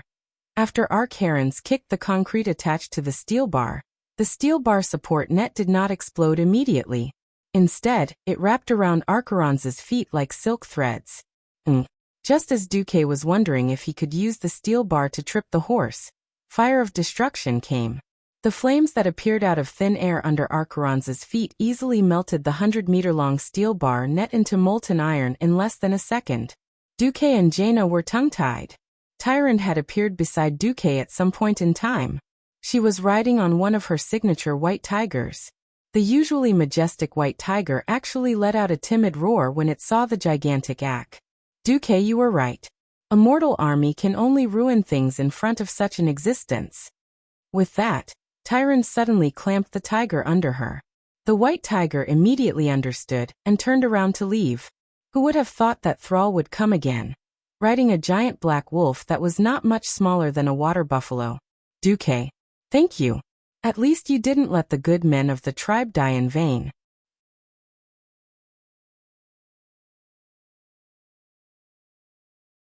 Chapter 954.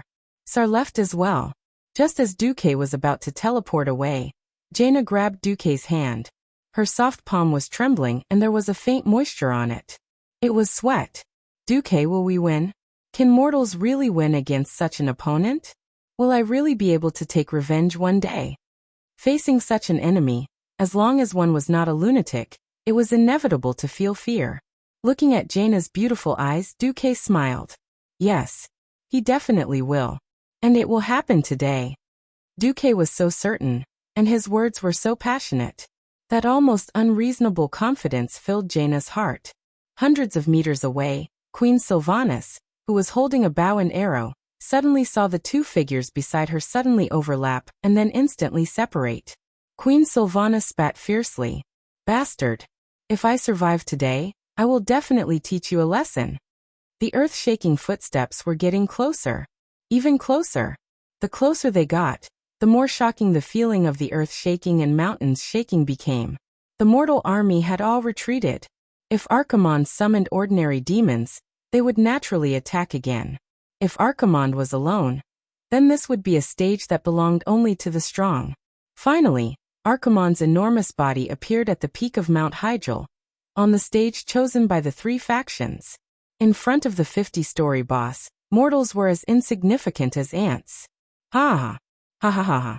I thought that the so-called brave warriors who were fighting against the Burning Legion had all run away in fear. What, your so-called army of hundreds of thousands is only left with these few people? Ha ha ha.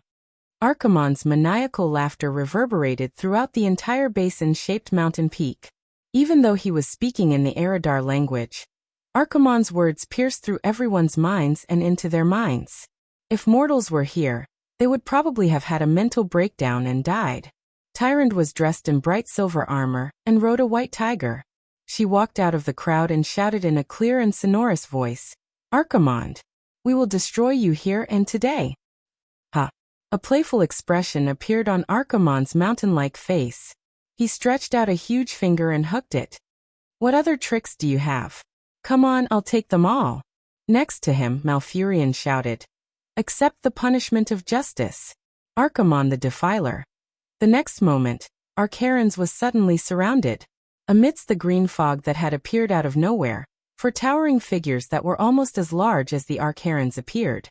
Upon closer inspection, one would realize that these four mountainous figures were the ancient tree of war, the ancient tree of wisdom, and the ancient tree of wind. Treants were a special race that lived in symbiosis with the night elves.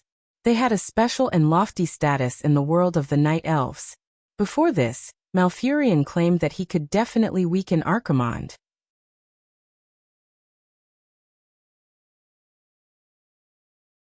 No one would have thought that there would be such a wonderful mockery in this world. Kane's rough bull face was filled with a rich expression of disdain.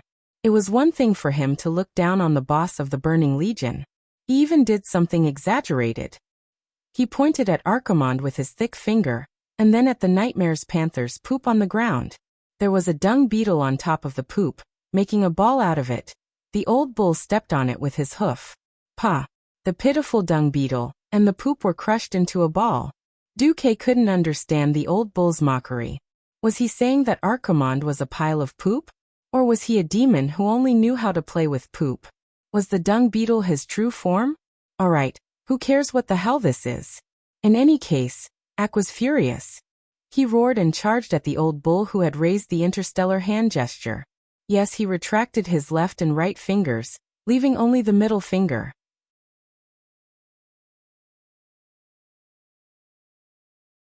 Chapter 955. As a pharaoh, whether it was before or after transmigrating, Duque did not understand how a warrior's taunt skill worked. Could it be that he would shout grandson when he saw something strange? Then the monster would be angry? The head of state would be angry? Even a guy like Archaron's would be angry? Archaron's really went to look for Old Bull. Speaking of which, Cain was still very young at this time. Why did Duque like to call Cain Old Bull when he saw that he had a long beard? Alright, regardless of him, the effect was surprisingly good. Archimonde raised his fist high. Even though he had only roared, Duke felt that Archimonde was saying, "You might die with one punch." That kind of punch was like throwing an excavator at him. And Duke's small body definitely wouldn't dare to take it. Then, Cain vomited blood from the punch. The huge totem pole was a super heavy weapon to beat people up. It was also a defensive artifact. Cain's totem pole was thicker than the main beams of many human houses.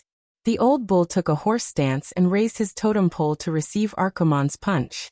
The result was that the old bull dug 2 3-meter-long pits on the ground and spat out a small mouthful of blood. This was definitely beyond Duque's imagination. However, this also proved that there was a chance. Cain had clearly suffered a small injury after taking Archaron's punch.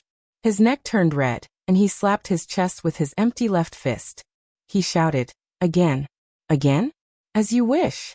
This time, Archaron's took a deep breath and retracted his long right arm. Then he punched out like a thunderclap. The momentum of this punch was definitely full marks. Even if Cain had boasted that he could definitely withstand it, Duke still felt that it was like using a pile driver to hammer a piece of beef. The cow's head that was hammered with a small hammer would be softer and more chewy or something. Fortunately, Brother Bull was not a simple warrior. A roar of "Ha!" seemed to be announcing to the world how ferocious the Taurens who were born in the arms of Mother Earth were. His hooves, which were planted firmly on the ground, suddenly had a strange change in color. It was a kind of dizziness, as if he and the earth around him had solidified and become one. Duque's intuition was right. Archaron's powerful punch didn't turn the old bull into minced meat. Instead, it caused the ground within a radius of 300 meters to sink. Even though it was only a centimeter of subsidence that was difficult for mortals to detect, the system elf still notified Duque at once. Duque couldn't help but praise Old Cow in his heart.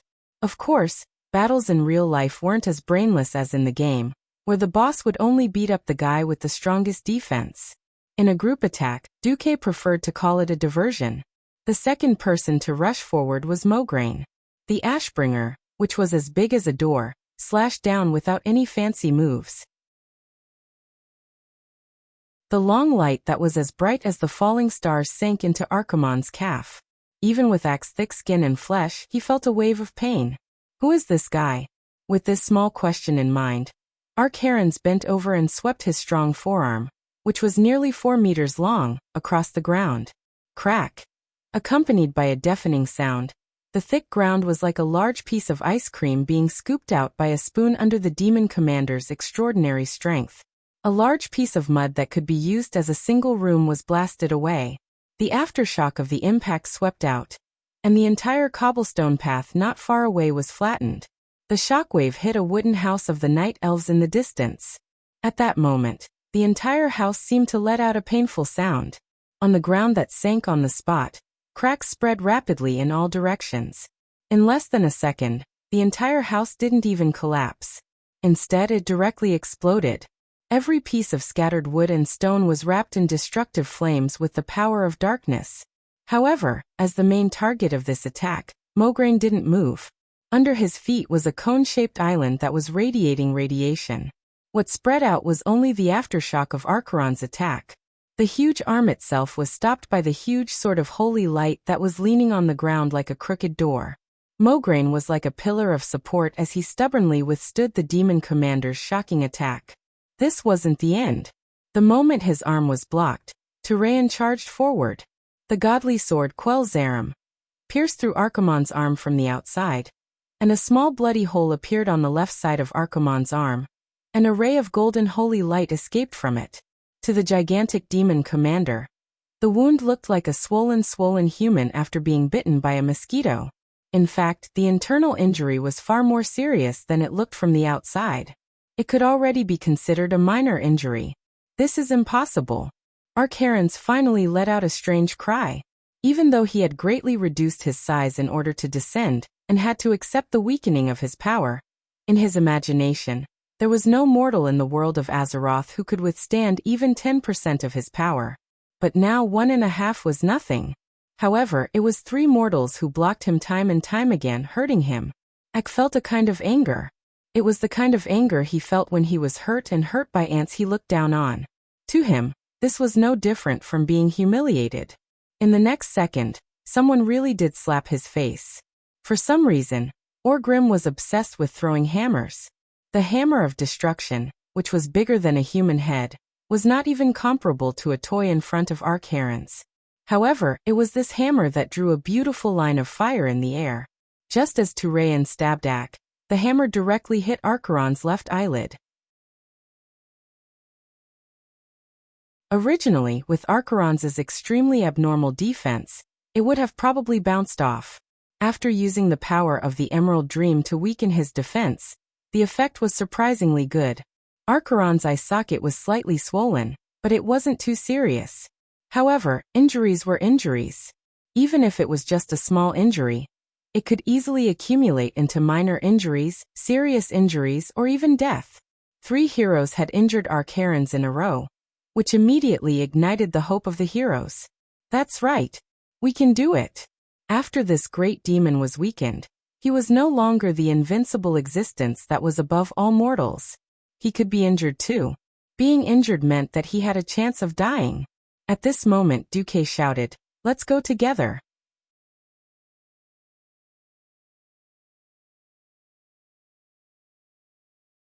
Chapter 956. If there was a chance, Duque wouldn't mind finding 24 demigod-level players who couldn't be killed, and could resurrect infinitely to kill Archimonde. Wasn't it just a pain in the ass grinding? If their equipment was strong enough and their intelligence wasn't lacking, they could always be killed. Unfortunately, it seemed that Duque was the only one in this world who could resurrect and not change his race. In this Hell Mode instance dungeon that could only be played once, what Duque could do was to get the strongest helpers to kill the boss. With just a glance, Duque's heart was filled with boundless pride. Look, a bunch of fierce people. They weren't heroes, they were fierce people who were destined to enter the instance dungeon and become bosses. Now they're all Duque's underlings. Well, they're not even members. The main members had to beg their grandfathers and grandmothers and pray that their families weren't messed up so they didn't need to open a taobao shop at night, or feed their children, or the dormitory's electricity would be cut off at 11 o'clock.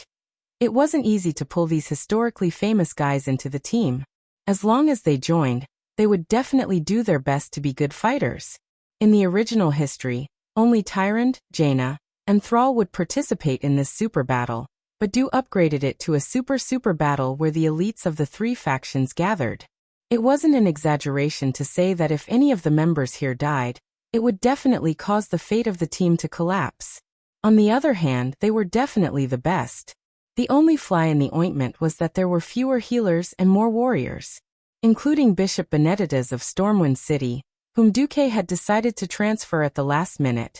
There were only 3 healers. It was bad enough that the leader of the Blood Elf Paladins, Riataline, was forced to be a healer. For the sake of the overall situation, the Cenarian Circle's great druid Malfurion had to run over to provide support. Originally, Duque was more worried about the orc heroes. After all, Grom, Thrall, and Brock were all used to fighting head-on. Who would have thought that all 3 orcs would have a talent for dealing with giant creatures?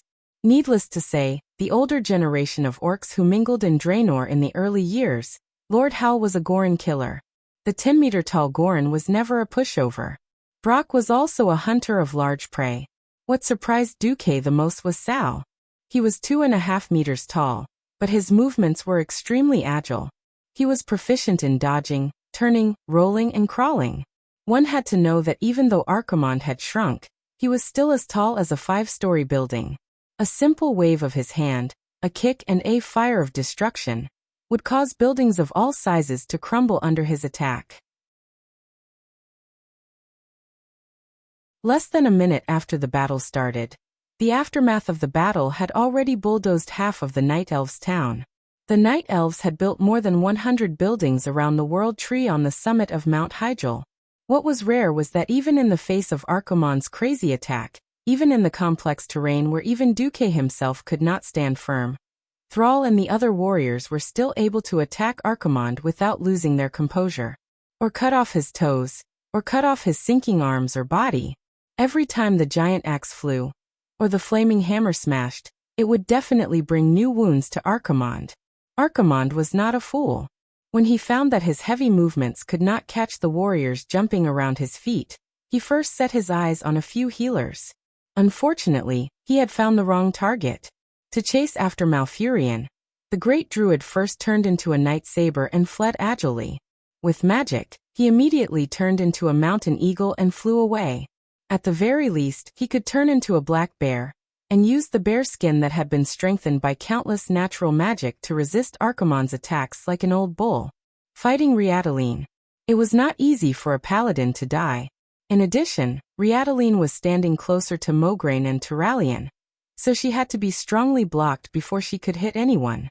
It would have been the easiest to deal with Benedicta's, but unfortunately, Archimonde was almost mad, because he saw that there were a few inconspicuous hands of magic around the Bishop of Holy Light.